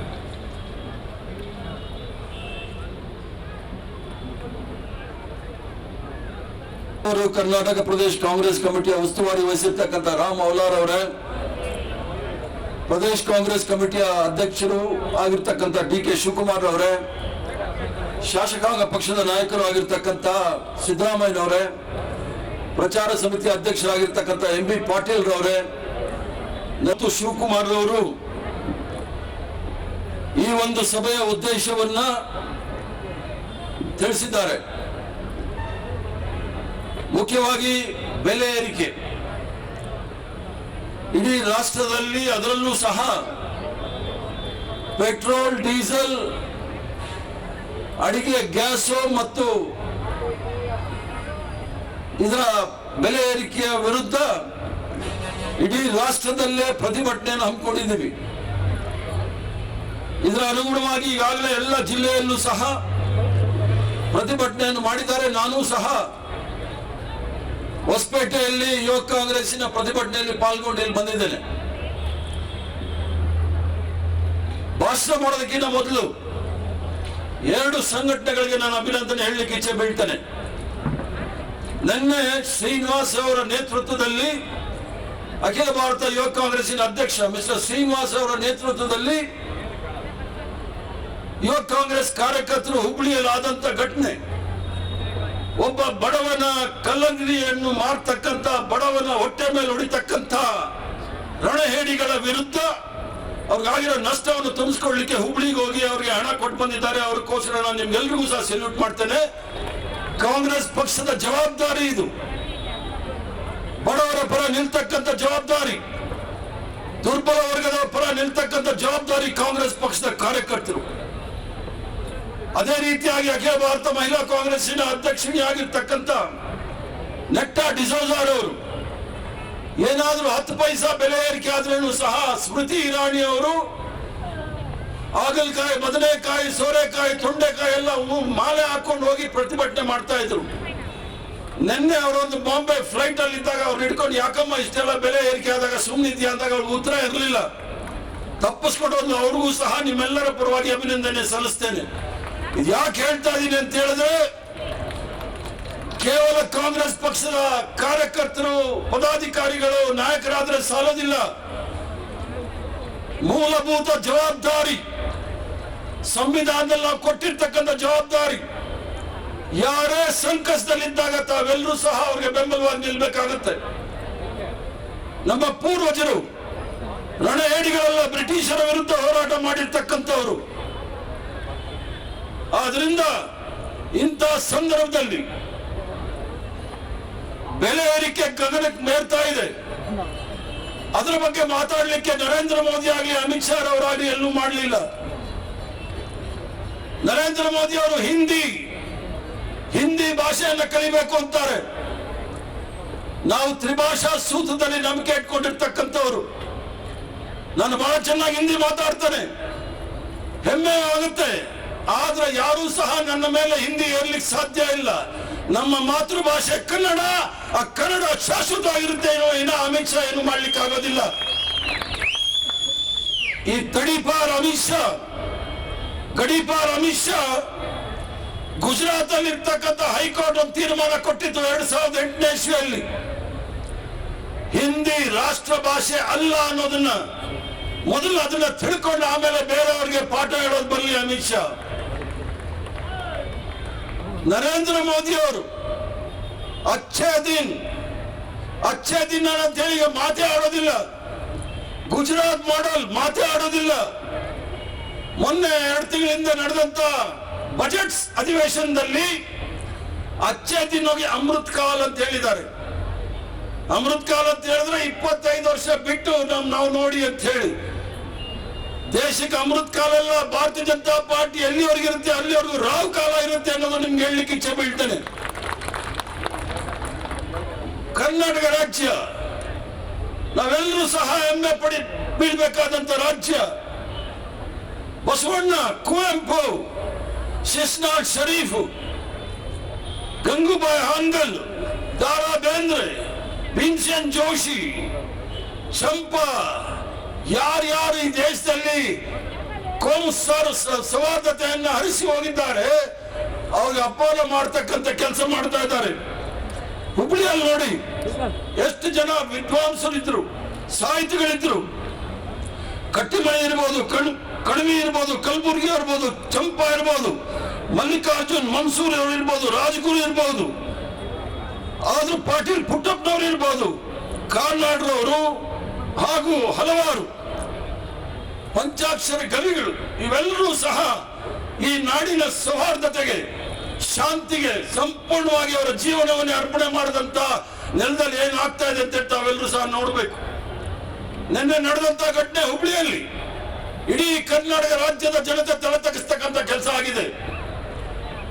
ಏನೋ ದೇವರ ಹೆಸರಲ್ಲಿ ಮಾಡ್ತಾರೆ ಅಂದ್ರೆ ಅದು ಬೇರೆ ಪ್ರಶ್ನೆ, ಅದನ್ನು ನಾನು ಒಪ್ಪೋದಿಲ್ಲ.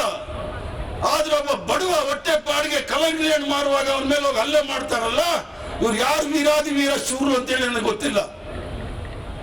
ಆ ರಾಮ್ ಸೇನೆ ಅಧ್ಯಕ್ಷ ಪ್ರಮೋದ್ ಮುತಾಲಿಕ್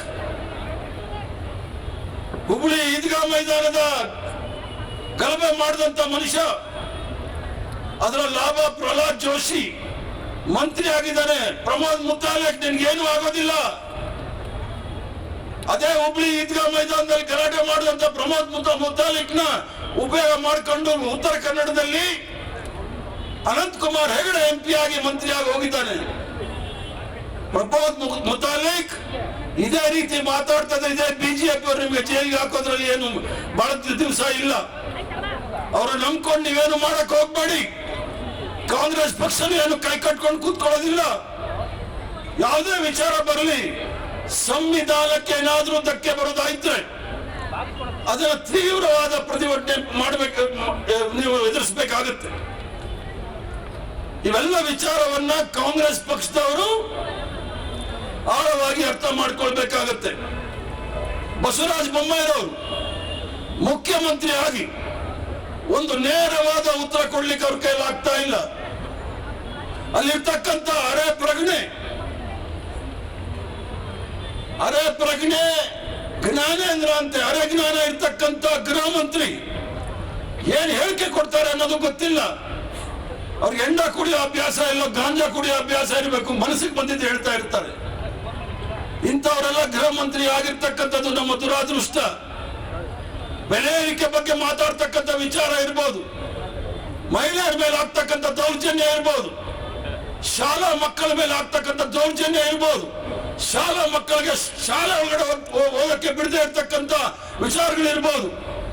ಇವೆಲ್ಲಕ್ಕೂ ಸಹ ಉತ್ತರ ಕೊಡದೆ ಇರ್ತಕ್ಕಂಥ ಯಾವ್ದಾದ್ರು ಕೆಲಸಕ್ಕೆ ಬಾರದೆ ಇರ್ತಕ್ಕಂಥ ಸರ್ಕಾರ ಇದ್ರೆ ಅದು BJP ಸರ್ಕಾರ, ಬೊಮ್ಮಾಯಿ ಅವ್ರ ಸರ್ಕಾರ. ಅದೇ ರೀತಿಯಾಗಿ ಇವೆಲ್ಲವನ್ನು ಸಹ ನೋಡಿದಾಗ ನರೇಂದ್ರ ಮೋದಿ ಅವರು ನೋಡಿ, ಯಾರಾದ್ರೂ ಅಲ್ಲಿ ಯಾರೋ ಹಸು ಸತ್ತಿದೆ ಅಂದ್ರೆ ಟ್ವೀಟ್ ಮಾಡ್ತಾರೆ, ಹೆಣ್ಣು ಮಕ್ಕಳ ಮೇಲೆ ಹಲ್ಲೆ, ಬಡವರ ಮೇಲೆ ಹಲ್ಲೆ. ಮನ್ ಕಿ ಬಾತ್ ಅಲ್ಲಿ ಎಲ್ಲೂ ಮಾತಾಡೋದಿಲ್ಲ. ಆದ್ರಿಂದ ಕಾಂಗ್ರೆಸ್ ಪಕ್ಷದ ಜವಾಬ್ದಾರಿ ಬಹಳ ಹೆಚ್ಚಿನ ಜವಾಬ್ದಾರಿ ಇರ್ತಕ್ಕಂಥ ಪಕ್ಷ.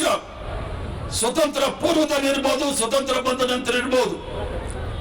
ಇವ್ರಿಗೇನಾದ್ರೂ ಈ ರಾಷ್ಟ್ರ RSS ಅವರು ಅಂದ್ರೆ ರಾಷ್ಟ್ರ RSS ಅವ್ರದ್ದು ಅಲ್ವೇ ಅಲ್ಲ. ಸ್ವತಂತ್ರ ಹೋರಾಟದಲ್ಲಿ ಬ್ರಿಟಿಷರ ಏಜೆಂಟ್ ಆಗಿದ್ದಂತವರು. ಇದೇ ಅಟಲ್ ಬಿಹಾರಿ ವಾಜಪೇಯಿ ಅವರು ಮುಚ್ಚಳಿಕೆ ಪಟ್ಟು ಕ್ಷಮಾಪಣೆ ಮಾಡಕ್ಕೆ ಕೇಳಿದಂತವರು ಬ್ರಿಟಿಷರ ಹತ್ರ 1942ನೇ ಇಸ್ವಿನಲ್ಲಿ. ಸಾವರ್ಕರ್ ಅವರು 3 ಬಾರಿ ಕ್ಷಮಾಪಣೆ ಪತ್ರವನ್ನು ಬರ್ಕೊಟ್ಟಿರ್ತಕ್ಕಂಥವ್ರು. ಈ ದೇಶದ ಬಗ್ಗೆ ಮಾತಾಡ್ಲಿಕ್ಕೆ ಯಾವುದೇ ಹಕ್ಕಿಲ್ಲ. ಈ ದೇಶದ ಸ್ವತಂತ್ರಕ್ಕೋಸ್ಕರ 7 ಧರ್ಮದ ಎಲ್ಲ ನಾಯಕರು ಸಹ ಪಾಲ್ಗೊಂಡಿದ್ದಾರೆ.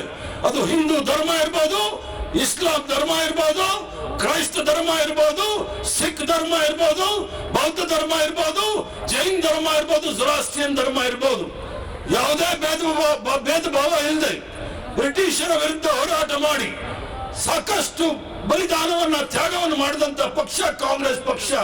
ತಾವೆಲ್ಲರೂ ಸಹ ಇಲ್ಲಿ ಕುಳಿತಿರ್ತಕ್ಕಂಥವ್ರು ಬಹಳ ಪವಿತ್ರವಾದ ಪಕ್ಷದ ಸದಸ್ಯರು. ನೀವೆಲ್ಲರೂ ಸಹ ಹೆಮ್ಮೆಯಿಂದ ಗೌರವಾಗಿರ್ಬೇಕಾಗತಕ್ಕಂಥ ಜವಾಬ್ದಾರಿ ನಿಮ್ಮ ಮೇಲಿದೆ. ಈ ಪಕ್ಷದಲ್ಲಿ ಬಂದಿರ್ತಕ್ಕಂಥವ್ರು ನಾವು ಅದೇ RSS ಆಗಲಿ, ಗೋಲ್ವರ್ಕರ್, ಹೆಗಡೆವಾರ್, ಗೋಡ್ಸೆ ಇವರೆಲ್ಲರೂ ಸಹ ನೋಡಿ ಹೇಳಲಿಕ್ಕೆ ಅಂಬೇಡ್ಕರ್ ಹೆಸರು ಹೇಳ್ತಾರೆ. RSS ಅವರು ಮಾಡೋ ಕೆಲಸ ಎಲ್ಲ ಗೋಡ್ಸೆ, ಗೋಲ್ವರ್ಕರ್, ಸಾವರ್ಕರ್ ಅವರ ಹೆಸರೇ ಮಾಡ್ತಾರೆ. ಆದ್ರಿಂದ ಹಿಂದೂ ಧರ್ಮಕ್ಕೂ ಇವ್ರು ಮಾಡ್ತಕ್ಕಂಥ ಹಿಂದುತ್ವಕ್ಕೂ ಯಾವುದೇ ಸಂಬಂಧ ಇಲ್ಲ.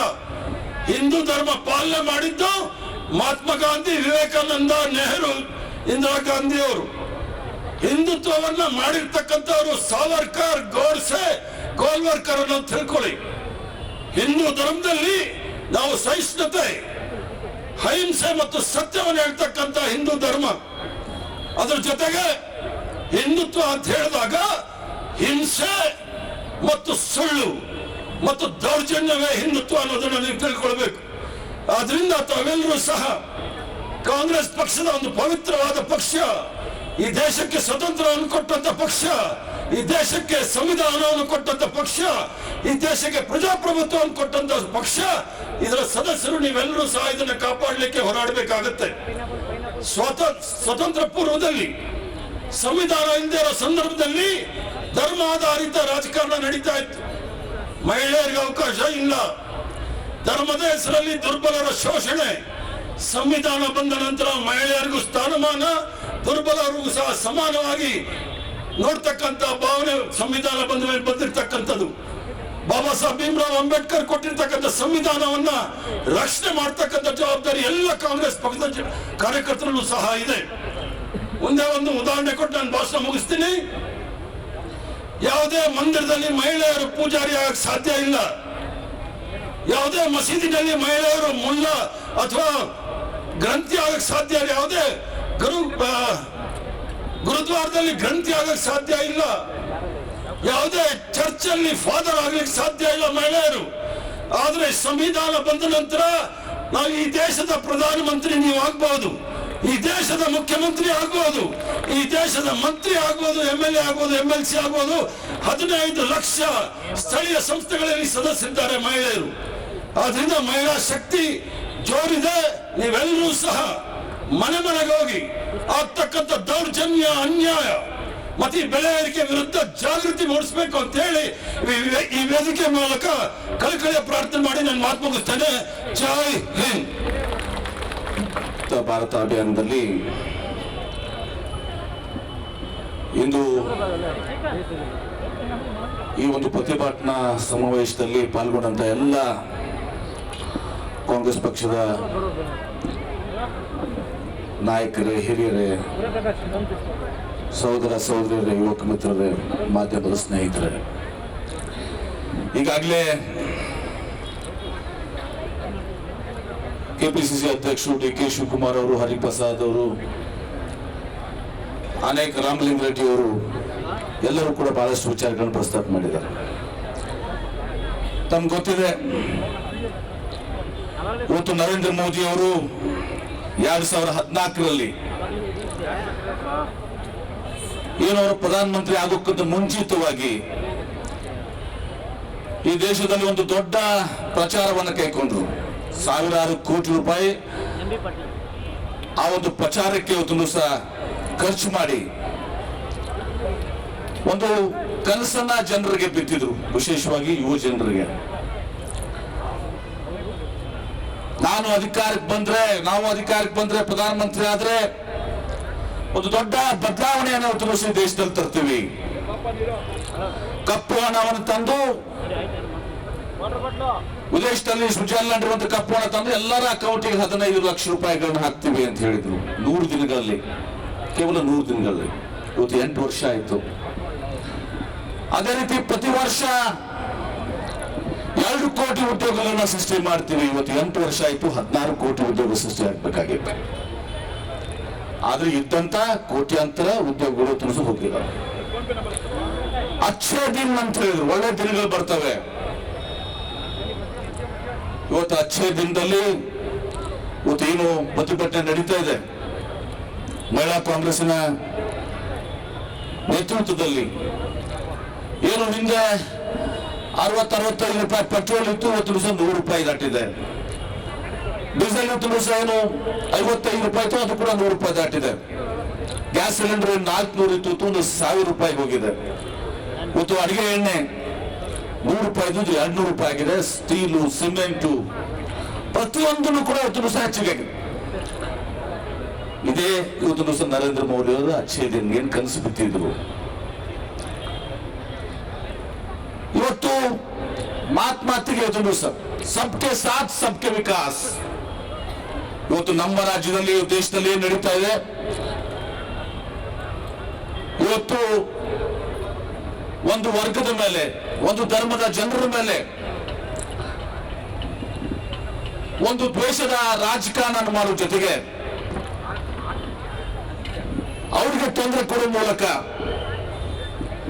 ಇವತ್ತು ರಾಜಕೀಯ ಧ್ರುವೀಕರಣ ಮಾಡಬೇಕು, ಮತಗಳನ್ನ ಸಲ್ಕೊಡುವಂತ ಪ್ರಯತ್ನ ಮಾಡಬೇಕು.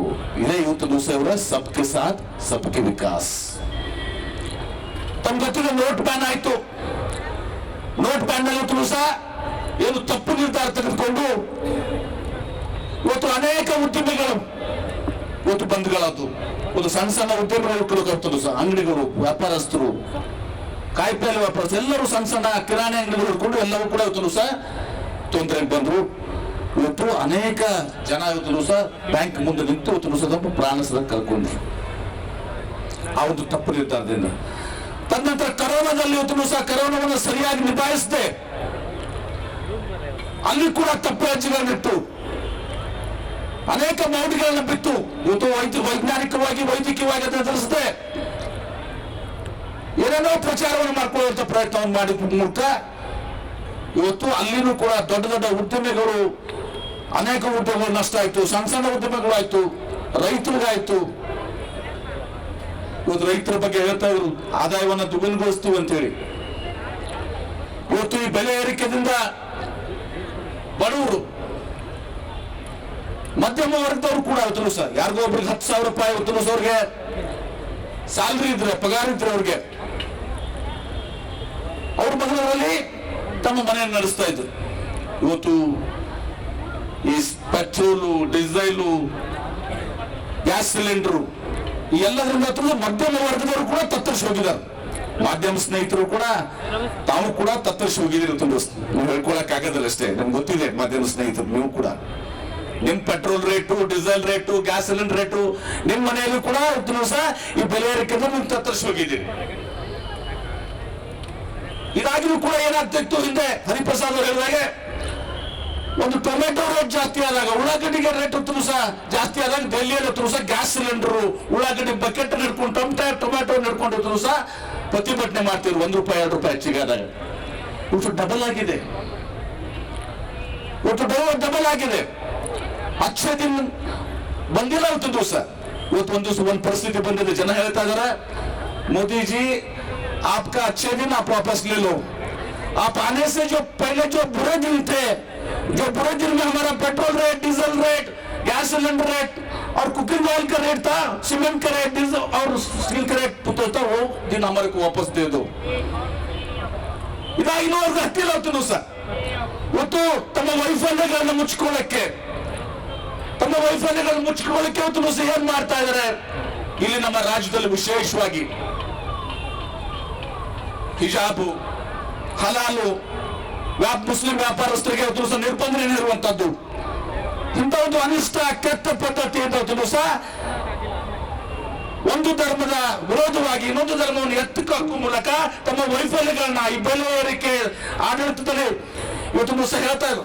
40% ಕಮಿಷನ್, 40% ಕಮಿಷನ್ ನಾವು ಕಾಂಗ್ರೆಸ್ ಹೇಳುವಂತದ್ದಲ್ಲ, ಕಾಂಟ್ರಾಕ್ಟರ್ ಅಸೋಸಿಯೇಷನ್ ಹೇಳುವಂತದ್ದು. ಸುಮಾರು 11 ತಿಂಗಳಿಂದ ಹೇಳಿದಂಥದ್ದು. ಪ್ರಧಾನಮಂತ್ರಿಗಳಿಗೆ ರಾಷ್ಟ್ರಪತಿಗೆ ಪತ್ರ ಬರೆದಿದ್ದಾರೆ.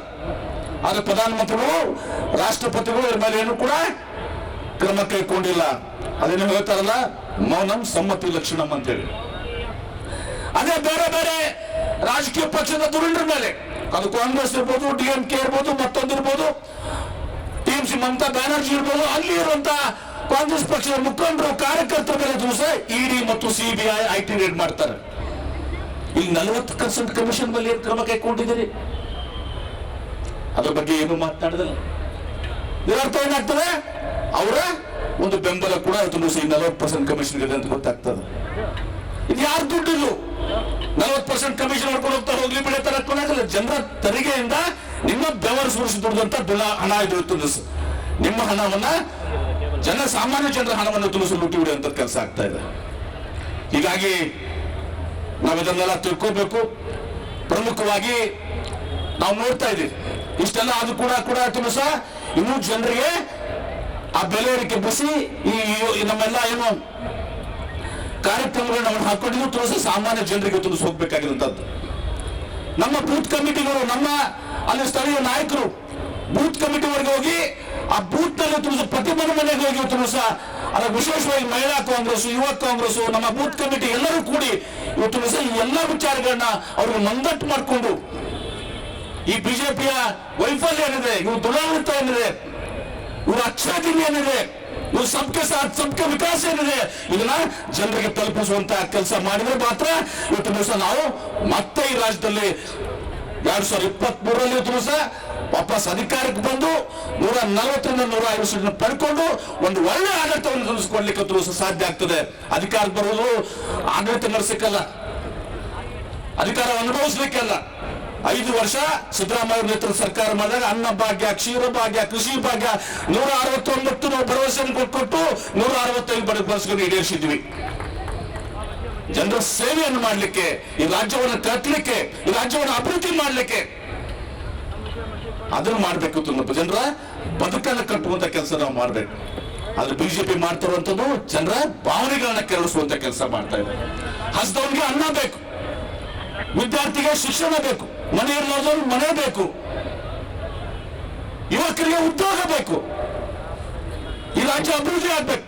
ಆದ್ರೆ ಇವತ್ತು ದಿವಸ ನಡೆದಿರುವಂತದ್ದು ಕೋಮು ಭಾವನೆಯನ್ನ ಬಿತ್ತುವ ಮೂಲಕ ತಮ್ಮ ವೈಫಲ್ಯಗಳನ್ನ ಮುಚ್ಕೊಳ್ಳಿಕ್ಕೆ, ಇವತ್ತು ದಿವಸ ಮತಗಳನ್ನು ಪಡ್ಕೊಳ್ಳಿಕ್ಕೆ ಇವತ್ತು ದಿವಸ ಈ ರಾಜ್ಯವನ್ನ, ಈ ದೇಶವನ್ನು ಹಾಳು ಮಾಡಕ್ ಹೋಗ್ತಾ ಇದ್ದಾರೆ. ಇದೇ ರೀತಿ ಮುಂದುವರೆದ್ರೆ ಇವತ್ತು ದಿವಸ ಎಲ್ಲ ಯಾರು ಇಂಡಸ್ಟ್ರೀಸ್ ಬರೋದಿಲ್ಲ, ನಮ್ಮ ಎಕಾನಮಿ ತತ್ತರಿಸಿ ಹೋಗ್ತಾರೆ. ಇಲ್ಲಿ ಜನ ಇವತ್ತು ಉದ್ಯೋಗಪತಿಗಳು ಬಿಟ್ಟು ಹೋಗ್ತಾರೆ. ಅವಾಗ ನಮಗೇನಾಗ್ತದೆ, ಇವತ್ತು Bengaluru silicon city, capital city, ಇವತ್ತು ಸ್ಯಾನ್ ಫ್ರಾನ್ಸಿಸ್ಕೋ ನಂತರ ಇವತ್ತು ದಿವಸ ಬೆಂಗಳೂರು ತುಂಬ ಸ್ಥಾನವನ್ನು ಕೊಡಿ ಕಾಂಪೀಟ್ ಮಾಡ್ತಾ ಇದೀವಿ. ಈ ಎಲ್ಲ ಉದ್ಯೋಗಗಳು ಹೋಗ್ಬಿಟ್ರೆ ಇವತ್ತು ದಿವಸ ನಮ್ಮ ಆರ್ಥಿಕ ಇದು ಕುಸಿದು ಬೀಳ್ತದೆ. ನಮಗೂ ಕೂಡ ಶ್ರೀಲಂಕಾ ಅಂತ ಪರಿಸ್ಥಿತಿ ಬರಬಾರ್ದು. ಶ್ರೀಲಂಕಾ ಯಾವ ಪರಿಸ್ಥಿತಿ ಎದುರಿಸ್ತದೆ ಆ ರೀತಿ ಪರಿಸ್ಥಿತಿಯನ್ನ ಉದ್ಭವ ಮಾಡ್ತಾ ಇರುವಂತದ್ದು ಬಿಜೆಪಿ ಅವರು ಅನ್ನೋದನ್ನ ನಾವು ಅರ್ಥ ಮಾಡ್ಕೋಬೇಕು. ಹೀಗಾಗಿ ಸಮಯದ ಪರಿಗಣನೆ ಇಟ್ಕೊಂಡು ಇವತ್ತು ಮಹಿಳಾ ಕಾಂಗ್ರೆಸ್ನವರು ಏನು ಬೆಲೆ ಏರಿಕೆ ಮುಕ್ತ ಅಭಿಯಾನ ಮಾಡ್ತಾರೆ, ಯುವ ಕಾಂಗ್ರೆಸ್ನವರು ಎಲ್ಲರೂ ಕೂಡಿ, ನಮ್ಮ ಮೇನ್ ಕಾಂಗ್ರೆಸ್ನವರು ಮತ್ತು ಕ್ಯಾಂಪೇನ್ ಕಮಿಟಿ ಎಲ್ಲರೂ ಕೂಡಿ ಇವತ್ತು ಸಹ ಸಂಘಟಿತ ಒಂದು ಪ್ರಯತ್ನವನ್ನು ಮಾಡುವ ಮೂಲಕ ಈ ಬಿಜೆಪಿ ಸರ್ಕಾರದ ವೈಫಲ್ಯಗಳನ್ನ ಜನರಿಗೆ ತೋರಿಸುವ ಮೂಲಕ ಈ ಒಂದು ಕೆಟ್ಟ ಸರ್ಕಾರವನ್ನ ರಾಜ್ಯದಲ್ಲಿ ಮತ್ತು ದೇಶದಲ್ಲಿ ಕಿತ್ತಾಕುವಂತ ಕೆಲಸವನ್ನು ನಾವು ಮಾಡೋಣ ನನ್ನ ಮಾತನ್ನು ಹೇಳಿ ನನ್ನ ಮಾತಿಗೆ ಬ್ರಾಹ್ಮಣ ಎಲ್ಲರಿಗೂ ನಮಸ್ಕಾರ. ಭಾರತ ಅಭಿಯಾನ ಕಾರ್ಯಕ್ರಮ ಉದ್ಘಾಟನೆ ಮಾಡಿದಂತಹ ಪ್ರದೇಶ ಕಾಂಗ್ರೆಸ್ನ ಅಧ್ಯಕ್ಷರಾದ ಸನ್ಮಾನ್ಯ DK ಶಿವಕುಮಾರ್ ಅವರೇ, ಮಾಜಿ ಮುಖ್ಯಮಂತ್ರಿಗಳು CIP ನಾಯಕರಾದ ಸನ್ಮಾನ್ಯ ಸಿದ್ದರಾಮಯ್ಯ ಅವರೇ, ವಿಧಾನ ಪರಿಷತ್ನಲ್ಲಿ ವಿರೋಧ ಪಕ್ಷದ ನಾಯಕರಾದ ಸನ್ಮಾನ್ಯ BK ಹರಿಪ್ರಸಾದ್ ಅವರೇ, ವೇದಿಕೆಯಲ್ಲಿ ಉಪಸ್ಥಿತ ಎಲ್ಲ ಪಕ್ಷದ ಹಿರಿಯ ಮುಖಂಡರೇ, ಮಾಧ್ಯಮ ಸ್ನೇಹಿತರೆ, ಈಗಾಗಲೇ ಹಲವಾರು ಮುಖಂಡರು ಈ ವಿಚಾರದ ಬಗ್ಗೆ ಹೇಳಿದ್ದಾರೆ. ಇಡೀ ದೇಶದಲ್ಲಿ ಹಾಗೂ ರಾಜ್ಯದಲ್ಲಿ ಎಲ್ಲ ಕಡೆ ಪ್ರತಿಭಟನೆಗಳು ಆಗ್ತಾ ಇದೆ. ಬಿಜೆಪಿ ಸರ್ಕಾರ ಅಧಿಕಾರಕ್ಕೆ ಬಂದ ನಂತರ ನಿರಂತರವಾಗಿ 7 ವರ್ಷಗಳಲ್ಲಿ ಬೆಲೆ ಏರಿಕೆ ಆಗ್ತಾ ಇದೆ. ಇದೊಂದು ನಿರ್ಜೀವ ಸರ್ಕಾರ, ಕೇಂದ್ರ ಸರ್ಕಾರ. ನರೇಂದ್ರ ಮೋದಿ ಅಧಿಕಾರಕ್ಕೆ ಬರೋ ಮುಂಚೆ ಭಾಷಣ ಮಾಡಿದ್ರು, ಅವಕಾಶ ಕೊಡಿ ನಮ್ಗೆ, ಈ ದೇಶದಲ್ಲಿ ಸ್ವರ್ಗ ತೋರಿಸ್ತೀವಿ ಅಂತ ಹೇಳೋದೊಂದು ಮಾತು ಹೇಳಿದ್ರು. ನರೇಂದ್ರ ಮೋದಿ ಅವರೇ ತಾವು ಸ್ವರ್ಗ ಅಂತ ತೋರಿಸಲಿಲ್ಲ, ಜನರಿಗೆ ನರಕವನ್ನು ತೋರಿಸುವಂತ ಕೆಲಸ ತಾವು ಮಾಡಿದ್ದೀರಾ. ಏನು 55 ರೂಪಾಯಿ ಇತ್ತು ಪೆಟ್ರೋಲ್, ಈಗ 110, 115 ರೂಪಾಯಿ ಆಗ್ಬಿಟ್ಟಿದೆ. ಇದು ಅಯೋಗ್ಯರ ಸರ್ಕಾರ ಅಂತ ಹೇಳ್ಬೇಕಾಗ್ತದೆ. ಅಯೋಗ್ಯರ ಸರ್ಕಾರ. ಈ ಸರ್ಕಾರಕ್ಕೆ ಎಷ್ಟು ಹೇಳಿದ್ರು ಕೂಡ ಅರ್ಥ ಆಗ್ತಾ ಇಲ್ಲ. ದಪ್ಪ ಚರ್ಮದ ಸರ್ಕಾರ. ಈ ಸರ್ಕಾರಕ್ಕೆ ಸಿದ್ಧಾಂತ ಇಲ್ಲ, ವಿಚಾರಧಾರೆಗಳಿಲ್ಲ. ಇವತ್ತು ರಾಜ್ಯದಲ್ಲೂ ಕೂಡ ಈ ಸರ್ಕಾರದ ಬಗ್ಗೆ ಜನ ಭ್ರಮನಿಷ್ಠರಾಗಿದ್ದಾರೆ. ಈ ಸರ್ಕಾರ ಜನಕ್ಕೆ ಬೇಕಾಗಿಲ್ಲ. ಕಳೆದ 3 ಎಲೆಕ್ಷನ್ಗಳಲ್ಲಿ, ಹಾನ್ಗಲ್ ಎಲೆಕ್ಷನ್ ಇರ್ಬೋದು, MSc ಎಲೆಕ್ಷನ್ ಇರ್ಬೋದು, ಅರ್ಬನ್ ಲೋಕಲ್ ಬಾಡಿ ಎಲೆಕ್ಷನ್ ಅಲ್ಲಿ ಜನ ಕಾಂಗ್ರೆಸ್ ಪಕ್ಷಕ್ಕೆ ಆಶೀರ್ವಾದ ಮಾಡಿದ್ರು. ಇದೊಂದು ಭ್ರಷ್ಟ ಸರ್ಕಾರ, 40% ಕಮಿಷನ್ ಸರ್ಕಾರ. ಅವ್ರಿಗೆ ಗೊತ್ತಾಗಿದೆ ಜನ ನಮ್ಗೆ ಆಶೀರ್ವಾದ ಮಾಡಲ್ಲ ಅಂತ. ಆ ಹಿನ್ನೆಲೆಯಲ್ಲಿ ಇವತ್ತು ಕೋಮುವಾದ ವಿಷ ಬೀಜವನ್ನು ಬಿತ್ತುವಂತ ಕೆಲಸ ಈ ಸರ್ಕಾರಗಳು ಮಾಡ್ತವೆ, ಸಂಘಟನೆಗಳು ಮಾಡ್ತಾ ಇದ್ದಾರೆ. ಅಲ್ಲಿ ಹಲಾಲ್ ಇರ್ಬೋದು, ನಖಾಬ್ ಇರ್ಬೋದು, ಹಿಜಾಬ್ ಇರ್ಬೋದು, ವಿಚಾರ ಇಟ್ಕೊಂಡು ಸಮಾಜವನ್ನು ಹೊಡೆಯುವಂತ ಕೆಲಸ ಮಾಡ್ತಾ ಇದ್ದಾರೆ. 100 ವರ್ಷಗಳಿಂದ ಕೋಮು ಸಮಸ್ಯೆ ಇಟ್ಕೊಂಡಂತಹ ಸಮಾಜಗಳಲ್ಲಿ ಇವತ್ತು ಹುಳಿ ಹಿಂಡಿದ್ದಾರೆ. ಈ ಕೆಲಸಗಳ ಸರ್ಕಾರಗಳ ಸಂಸ್ಥೆಗಳು ಇವತ್ತು ಮಾಡ್ತಾರೆ. ಈ ಸರ್ಕಾರ ಸಂಪೂರ್ಣವಾಗಿ ವಿಫಲವಾಗಿದ್ದಾರೆ. ಆ ಹಿನ್ನೆಲೆ ಸ್ನೇಹಿತರೆ, ಇವತ್ತು ಏನು ಬೆಲೆ ಏರಿಕೆ ವಿರುದ್ಧ ಇಡೀ ರಾಷ್ಟ್ರದಂತ ಇವತ್ತು AICCಯ ಮಾರ್ಗದರ್ಶನ ಮೂಲಕ ಎಲ್ಲ ಜಿಲ್ಲೆಗಳಲ್ಲಿ, ರಾಜ್ಯದಲ್ಲಿ ನಾವು ಮಾಡ್ತಾ ಇದ್ದೀವಿ. ಇದನ್ನು ಜನರಿಗೆ ಮುಗಿಸುವಂತ ಕೆಲಸ ನಾವು ಪಕ್ಷದ ಎಲ್ಲ ಕಾರ್ಯಕರ್ತರು, ಮುಖಂಡರು ಮಾಡಬೇಕು ಅಂತ ಮಾತನ್ನ ಹೇಳ್ತಾ, ನರೇಂದ್ರ ಮೋದಿ ಅವರ ಸರ್ಕಾರ ಬಂದು 7 ವರ್ಷ ಆದ್ರೂ ಕೂಡ ಯಾವುದೇ ಅಭಿವೃದ್ಧಿ ಆಗಲಿಲ್ಲ. ಯಾವ ಯುವಕರಿಗೆ ಅವಕಾಶಗಳು ಸಿಗ್ಲಿಲ್ಲ, ಉದ್ಯೋಗ ಅವಕಾಶಗಳು ಸಿಗ್ಲಿಲ್ಲ, ಬ್ಲಾಕ್ ಮನಿ ಬರಲಿಲ್ಲ. ಇದೆಲ್ಲ ಇವತ್ತು ಅವರ ಸಾಧನೆಗಳೇ ಅಂತ ಮಾತನ್ನ ಹೇಳ್ತಾ, ಅಧಿಕಾರ ಬರೋ ಮುಂಚೆ ಹೇಳಿದ್ರು ಸಬ್ಕಾ ಸಾಥ್ ಸಬ್ಕಾ ವಿಕಾಸ್ ಅಂತ ಹೇಳಿದ್ರು. ಸನ್ಮಾನ್ಯ ನರೇಂದ್ರ ಮೋದಿ ಅವರೇ ಸಬ್ಕಾ ಸಾಥ್ ಸಬ್ಕಾ ವಿಕಾಸ್ ಅಲ್ಲ, ಸಬ್ಕಾ ವಿನಾಶ ಅಂತ ಮಾಡಿರುವಂತ ಮಾತನ್ನು ಹೇಳ್ತಾ, ಇನ್ನು ಹಲವಾರು ವಿಚಾರಗಳಿದ್ರು ಕೂಡ ಇನ್ನು ಹಲವಾರು ಮುಖಂಡರು ಮಾತಾಡ್ಬೇಕಂತ ಮಾತನ್ನ ಹೇಳ್ತಾ, ಇವತ್ತು ಏನ್ ಬೆಲೆ ಏರಿಕೆ ವಿಚಾರವಾಗಿ ಏನು ನಾವು ಹೋರಾಟಗಳು ಮಾಡ್ತಾ ಇದೀವಿ, ಅದಕ್ಕೆ ಸಂಪೂರ್ಣ ಬೆಂಬಲವನ್ನು ತಾವೆಲ್ಲ ಕೊಡಬೇಕು. ಮನೆ ಮನೆಗೆ ಹೋಗಿ ಕಾಂಗ್ರೆಸ್ ಕಾರ್ಯಕರ್ತರು ಈ ಸರ್ಕಾರ ತಪ್ಪುಗಳು, ಈ ಬೆಲೆ ಏರಿಕೆ ಬಗ್ಗೆ ಹೇಳುವಂತ ಕೆಲಸ ತಾವೆಲ್ಲ ಮಾಡ್ಬೇಕಂತ ಮಾತನ್ನ ಹೇಳಿ ನಾನು 2 ಮಾತುಗಳನ್ನು ಮುಗಿಸ್ತಾ ಇದ್ದೀನಿ. ಜೈ ಹಿಂದ್, ಜೈ ಕಾಂಗ್ರೆಸ್. ನಾವೆಲ್ಲ ಸೇರಿದ್ದೇವೆ. ಈ ಅಭಿಯಾನದಲ್ಲಿ ಉಪಸ್ಥಿತರಿರುವಂತಹ KPCC ಅಧ್ಯಕ್ಷರಾದ ಶ್ರೀ DK ಶಿವಕುಮಾರ್ ಅವರೇ, ಪ್ರತಿಪಕ್ಷ ನಾಯಕರುಗಳಾದಂತಹ ಶ್ರೀ ಸಿದ್ದರಾಮಯ್ಯಜಿ ಅವರೇ, ಹರಿಪ್ರಸಾದ್ ಜಿ ಅವರೇ, ನಮ್ಮ ರಾಮ್ ಔಲಾಜಿ ಅವರೇ, ಎಲ್ಲ ಪ್ರಚಾರ ಸಮಿತಿ ಮತ್ತು ಅಧ್ಯಕ್ಷರುಗಳೇ, ಮುಂಚೂಣಿ ಘಟಕದ ಅಧ್ಯಕ್ಷರುಗಳೇ, ಮಾಧ್ಯಮದ ಮಿತ್ರರೇ, ಎಲ್ಲ ಬಂಧುಗಳೇ, ಇವತ್ತು ಈಗಾಗಲೇ ಬೆಲೆ ಏರಿಕೆ ಬಗ್ಗೆ ಸಾಕಷ್ಟು ಮುಖಂಡರು ಮಾತನಾಡಿದ್ದಾರೆ. ಯಾವ ರೀತಿಯಲ್ಲಿ ಕೇಂದ್ರದಲ್ಲಿ ಏನು 8 ವರ್ಷಗಳ ಕೆಳಗಡೆ ಸುಳ್ಳು ಭರವಸೆಗಳನ್ನು ಕೊಟ್ಟು ಜನರಿಗೆ ಮರಳು ಮಾಡಿ ಏನು ಬಿಜೆಪಿ ಅಧಿಕಾರಕ್ಕೆ ಬಂತು, ಒಂದೇ ಒಂದು ಭರವಸೆಯನ್ನು ಈಡೇರಿಸದೆ ಬರೀ ಜನರಿಗೆ ಪ್ರಹಾರದ ಮೇಲೆ ಪ್ರಹಾರ. ಇವತ್ತೇನು ಮಿತಿ ಮೀರಿ ಯಾವ ರೀತಿಯಲ್ಲಿ ಬೆಲೆ ಏರಿಕೆ ಮೇಲೆ ಮೀರಿದೆ, ಎಲ್ಲೇ ಮೀರಿದೆ, ಮತ್ತೆ ದಿನೇ ದಿನೇ 1 ರೂಪಾಯಿ ಜಾಸ್ತಿನೇ ಆಗ್ತಾ ಇದೆ. ಹೀಗಾಗಿ ಜನ ತತ್ತರಿಸಿ ಹೋಗಿದ್ದಾರೆ. ಮಹಿಳೆಯರಂತೂ ಅಡಿಗೆ ಮನೆಗೆ ಹೋದ್ರೇನೆ ಅವ್ರ ಕಣ್ಣಿಗೆ ನೀರು ಬರ್ತದೆ.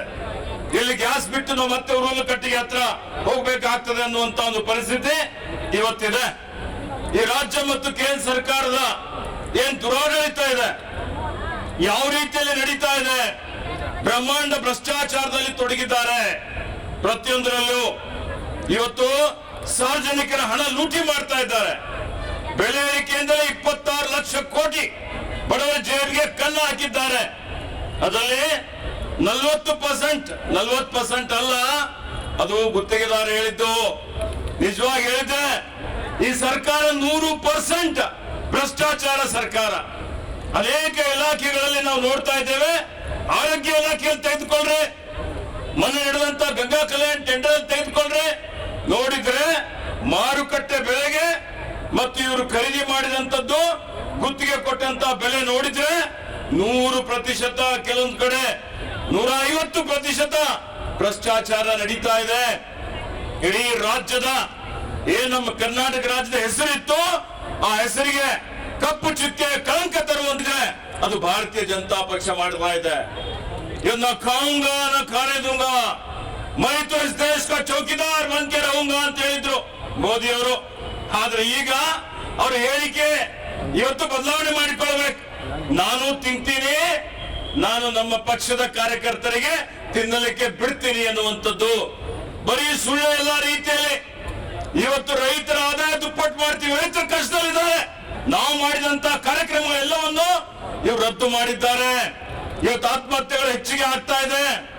ಇವತ್ತದು ಬರೀ ಸುಳ್ಳೆ. ಇವತ್ತು ಎಲ್ರಿಗೂ 2022ರವರೆಗೆ ಸೂರು ಇಲ್ಲದವರಿಗೆ ಸೂರು, ಎಲ್ಲರಿಗೆ ಮನೆ ಕೊಡ್ತೀವಿ, ರೋಟಿ ಕಪಡ ಮಕಾನ್ ಎಲ್ಲಿ ಕೊಟ್ರಪ್ಪ? ಈ ಸರ್ಕಾರ ಬಂತು, ಒಂದೇ ಒಂದು ಮನೆ ಇಲ್ಲಿವರೆಗೆ ಕೊಟ್ಟಿಲ್ಲ. ಸಿದ್ದರಾಮಯ್ಯ ಸರ್ಕಾರ ಇದ್ದಾಗ ಕೊಟ್ಟ ಮನೆಗೂ ಇವರು ಇವತ್ತು 2ನೇ 3ನೇ 4ನೇ ಕಂತಣ ಬಿಡುಗಡೆ ಮಾಡಿಲ್ಲ. ಆ ಬಡವರ ಶಾಪ ಇವರಿಗೆ ತಟ್ಟದ ಅಥವಾ ಇಲ್ಲ, ನಾವು ಆಲೋಚನೆ ಮಾಡಬೇಕಾಗ್ತದೆ. ಆತ್ಮೀಯ ಬಂಧುಗಳು ಇರಲಿಲ್ಲ ಈ ಪಕ್ಷದಲ್ಲಿ. ಬರೀ ಮೂಲಭೂತವಾದಿಗಳು, ಪಟ್ಟಭದ್ರ ಹಿತಾಸಕ್ತಿಗಳು, ಬಂಡವಾಳಶಾಹಿಗಳು ಸೇರಿದ್ದಾರೆ. ಈ ಪಕ್ಷ ಇಡೀ ರಾಷ್ಟ್ರಕ್ಕೆ ಮಾರಕವಾಗಿದೆ. ಇವತ್ತು ಬರೀ ರಾಷ್ಟ್ರ ಪ್ರೇಮ, ರಾಷ್ಟ್ರ ಭಕ್ತಿ ಏನ್ ಇವ್ರದೇ ಗುತ್ತಿಗೆ ಅನ್ನುವಂತ ರೀತಿಯಲ್ಲಿ ಕಿರುಚಾಡ್ತಾರೆ. ಇವ್ರ ಇತಿಹಾಸ ನೋಡಿದ್ರೆ ಇವ್ರು ಯಾವತ್ತಿಗೂ ರಾಷ್ಟ್ರ ಭಕ್ತರಾಗಿರಲಿಲ್ಲ. ಇವ್ರು ಯಾವ ನಾಯಕರಿಗೆ ಆರಾಧನೆ ಮಾಡ್ತಾರಲ್ಲ ಅವರೆಲ್ಲರೂ ಬ್ರಿಟಿಷರ ಅಪ್ರೂವರ್ಗಳಾಗಿದ್ರು. ಇವತ್ತು ಸುಳ್ಳು ಹೇಳ್ತಾರೆ. ಹುಸಿ ರಾಷ್ಟ್ರ ಭಕ್ತರು ಇವರು. ನಾವೆಲ್ಲ ಅರ್ಥ ಮಾಡಿಕೊಳ್ಬೇಕಾಗ್ತದೆ. ಆ ನಿಟ್ಟಿನಲ್ಲಿ ಇವತ್ತು ಏನ್ ಮಾಡ್ತಾ ಇದ್ದಾರೆ ಅವರು? ಇವತ್ತು ಬರೀ ಬಡವರ, ಯುವಕರ, ಮುಕ್ತ ಜನರ ಹೆಣಗಳ ರಾಶಿಗಳ ಮೇಲೆ ಇವರು ಆಡಳಿತ ನಡೆಸ್ತಾ ಇದ್ದಾರೆ, ಅಧಿಕಾರ ನಡೆಸ್ತಾ ಇದ್ದಾರೆ. ಮುಕ್ತ ಜನರಿಗೆ ದಾರಿ ತಪ್ಪಿಸುವಂತ ಕೆಲಸ ಮಾಡ್ತಾ ಇದ್ದಾರೆ. ಹೀಗಾಗಿ ಇವರ ಏನೊಂದು ಗೌಪ್ಯವಾದಂತ ಕಾರ್ಯಸೂಚಿ ಇದೆ, ಜನರಿಗೆ ತಿಳಿಸುವಂತ ಕೆಲಸ ನಾವು ಮಾಡಬೇಕಾಗ್ತದೆ. ಅದಕ್ಕೆ ಬಂಧುಗಳೇ, ಯಾವುದೇ ಒಂದು ಅಲ್ಪಸಂಖ್ಯಾತ ಸಮುದಾಯವನ್ನು ಗುರಿಯನ್ನಾಗಿಟ್ಟುಕೊಂಡು ಅವರಿಗೆ ಒಡೆದಾಡುವ ನೀತಿ ಅನುಸರಿಸ್ತಾ ಇರತಕ್ಕಂಥದ್ದು ದಿನನಿತ್ಯ. ಯಾಕಂದ್ರೆ ಏನು ಮಾಡಿಲ್ಲಲ್ಲ, ಹೇಳ್ಕೊಳ್ಳಿಕ್ಕಂತೂ ಏನೂ ಇಲ್ಲ ಇವರಿಗೆ. ಈಗ ಜನ ಮುಂದೆ ಏನು ಹೇಳಬೇಕು? ಜಾತಿಗಳಲ್ಲಿ, ಧರ್ಮಗಳಲ್ಲಿ ಒಡೆದಾಡುವ ನೀತಿ ಅನುಸರಿಸಿ ಈ ದೇಶದ ಏಕತೆ, ಅಖಂಡತೆ, ಸಮಗ್ರತೆಗೆ ಧಕ್ಕೆ ಬರುವಂತ ಕೆಲಸ ಯಾರಾದ್ರೂ ಮಾಡ್ತಾ ಇದ್ರೆ ಅದು ಬಿಜೆಪಿ ಮಾಡ್ತಾ ಇದೆ. ಹೀಗಾಗಿ ಆತ್ಮೀಯ ಬಂಧುಗಳ, ಇವತ್ತು ನಾವೆಲ್ಲರೂ ಜಾಗೃತರಾಗಿ ರೈತ ವಿರೋಧಿ, ಕಾರ್ಮಿಕರ ವಿರೋಧಿ, ಯುವಕರ ವಿರೋಧಿ, ಶೋಷಿತರ ವಿರೋಧಿ ಈ ಬಿಜೆಪಿಯನ್ನು ಬುಡ ಸಮೇತ ಕಿತ್ತಾಕುವಂತದ್ದು ಬರೀ ಕಾಂಗ್ರೆಸ್ ಪಕ್ಷಕ್ಕೆ ಅಲ್ಲ, ಇಡೀ ದೇಶಕ್ಕೆ ಅನಿವಾರ್ಯತೆ ಇದೆ. ಪ್ರಜಾಪ್ರಭುತ್ವ ಉಳಿಬೇಕು, ಲೋಕತಂತ್ರ ಉಳಿಬೇಕು ಅಂತ ಹೇಳಿದ್ರೆ, ಈ ದೇಶದ ಏಕತೆ ಉಳಿಬೇಕು ಅಂತ ಹೇಳಿದ್ರೆ ನಾವು ಬಿಜೆಪಿಗೆ ಬುಡ ಸಮೇತ ಕಿತ್ತಾಕ್ಬೇಕು. ಇವತ್ತು ಮಾಡ್ತಾ ಇದ್ದೀವಿ ನಾವು. ಏನಪ್ಪ ಇವತ್ತು? ಬೆಲೆ ಏರಿಕೆ, ಇವತ್ತು ಮುಕ್ತ ಅಭಿಯಾನ. ಭಾರತ ಬೆಲೆ ಏರಿಕೆ ಮುಕ್ತ ಅಭಿಯಾನ ಆಗ್ಬೇಕು ಅಂತ ಹೇಳಿದ್ರೆ ಇವತ್ತು ಬಿಜೆಪಿ ಮುಕ್ತ ಭಾರತ ಆಗ್ಬೇಕು. ಈ ಬಿಜೆಪಿ ಅವನತಿ ಕರ್ನಾಟಕ ರಾಜ್ಯದಿಂದಲೇ ಪ್ರಾರಂಭ ಆಗಬೇಕು. ಪಂಚರಾಜ್ಯದ ಚುನಾವಣೆವರೆಗೆ ಅಂತೂ ಏನು ಮಾಡಲಿಲ್ಲ. ಚುನಾವಣೆ ಮುಗಿದ ಮೇಲೆ ದಿನ ಏರಿಕೆ ಮಾಡ್ತಾ ಇದ್ದಾರೆ. ಸ್ವಾರ್ಥ ನೋಡಿ ಯಾವ ರೀತಿಯಲ್ಲಿ ಇವ್ರು ಲೂಟಿ ಹೊಡಿತಾರೆ ಅಂತ ಹೇಳಿ. ಅದಕ್ಕೆ ಆತ್ಮೀಯ ಬಂಧುಗಳೇ, ಇವರ ಯಾವುದೇ ಏನು ಹುದ್ದಾರಗಳಿದೆ, ಇವತ್ತು ಎಲ್ಲಾ ಸ್ವಾಯತ್ತ ಸಂಸ್ಥೆಗಳ ದುರ್ಬಳಕೆ ಮಾಡಿಕೊಂಡು ಇಡಿ, ಸಿಬಿಐ, ಚುನಾವಣೆ ಆಯೋಗ, ಇವತ್ತೇನು IB ಎಲ್ಲವನ್ನು ಎಲ್ಲಾ ಸಂಸ್ಥೆಗಳನ್ನು ದುರ್ಬಲ ಮಾಡಿದಂತ ಈ ಬಿಜೆಪಿಗೆ ತಕ್ಕ ಪಾಠ ಕಲಿಸುವಂತ ಸಮಯ ಬಂದಿದೆ. ಯಾರು ಇವತ್ತಿನ ದಿವಸ ಯಾವುದೇ ರೀತಿಯ ಧತೆಗೆಡುವಂತ ಅವಶ್ಯಕತೆ ಇಲ್ಲ. ಇದು ಒಂದು ಚಕ್ರ ಇದ್ದ ಹಾಗೆ. ಮತ್ತೆ ಈಗ ಕೆಳಗೆ ಇದ್ದವರು ಮೇಲೆ ಬರ್ತಾರೆ, ಮತ್ತೆ ಚಕ್ರ ಮತ್ತೆ ಸುತ್ತಿತು ಅಂತ ಹೇಳಿದ್ರೆ ಮತ್ತೆ ನಾವು ಮೇಲೆ ಬರಲೇಬೇಕಾಗ್ತದೆ. ಕಾಂಗ್ರೆಸ್ ಪಕ್ಷ ಮುಂಬರುವಂತಹ ದಿನಮಾನಗಳಲ್ಲಿ ಅಧಿಕಾರಕ್ಕೆ ಬಂದೇ ಬರ್ತದೆ. ಶ್ರೀಮತಿ ಸೋನಿಯಾ ಗಾಂಧಿ, ರಾಹುಲ್ ಗಾಂಧಿ ಅವರ ನೇತೃತ್ವದಲ್ಲಿ ನಾವು ಮತ್ತೆ ರಾಜ್ಯದಲ್ಲಿ ರಾಷ್ಟ್ರದಲ್ಲಿ ಕಾಂಗ್ರೆಸ್ ಪಕ್ಷವನ್ನು ಅಧಿಕಾರಕ್ಕೆ ತರೋಣ. 1 ವರ್ಷ ಸಮಯ ಇದೆ.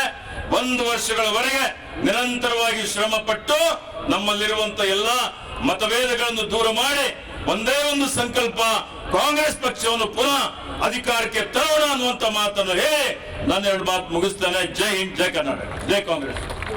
ಮಾಡ್ತಾ ಇದ್ದೀವಿ. ಜನರನ್ನ ಎಚ್ಚರಿಸ್ತಕ್ಕಂತ ಒಂದು ಕೆಲಸ ಒಂದು ಕಡೆ ಆದ್ರೆ, ಜನರ ಪರವಾಗಿ ನಾವು ಆಕ್ರೋಶವನ್ನ ವ್ಯಕ್ತಪಡಿಸ್ತಕ್ಕಂಥ ಕೆಲಸವನ್ನ ಇವತ್ತು ಮಾಡಬೇಕಾಗಿದೆ.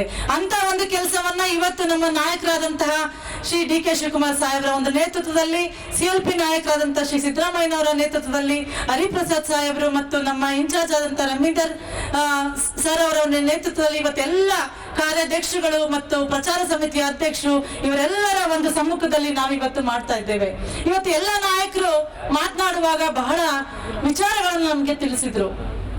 ಬಹುಶಃ ನಾವು 2014ರಲ್ಲಿ ಮೋದಿ ಸರ್ಕಾರಕ್ಕೆ ವೋಟ್ ಹಾಕ್ಬೇಕಾದ್ರೆ ಏನೋ ಒಂದು ಆಶಾಭಾವನೆಯನ್ನ ಇಟ್ಕೊಂಡು ನಮ್ಮ ದೇಶದ ಜನ ಅವ್ರಿಗೆ ವೋಟನ್ನ ಹಾಕಿದ್ರು ಅಂತೇಳಿ, ಇವತ್ತು ನಾವು ಅದೇ ದಿನಗಳನ್ನು ನೆನಪಿಸ್ಕೊಂಡಾಗ ಅಚ್ಚೇ ದಿನ ಕೊಡ್ತೀನಿ ಅಂತ ಹೇಳಿದ್ರು, ಸಿಲಿಂಡರ್ ಬೆಲೆಯನ್ನ ಕಡಿಮೆ ಮಾಡ್ತೀನಿ ಅಂದಿದ್ರು, ಎಲ್ಲ ಪದಾರ್ಥಗಳನ್ನ ಕಡಿಮೆ ಮಾಡ್ತೀವಿ ಅಂದಿದ್ರು, ನಿಮ್ಮ ಜೀವನವನ್ನ ಧರೆಗೆ ಇಳಿತಕ್ಕಂಥ ಸ್ವರ್ಗವನ್ನ ಮಾಡಿಬಿಡ್ತೀವಿ ಅಂತ ಒಂದು ಆಶ್ವಾಸನೆಯನ್ನ, ಸುಳ್ಳು ಆಶ್ವಾಸನೆಯನ್ನ ಬಿಜೆಪಿ ಸರ್ಕಾರ, ಮೋದಿ ಸರ್ಕಾರ ಕೊಟ್ಟಿತ್ತು.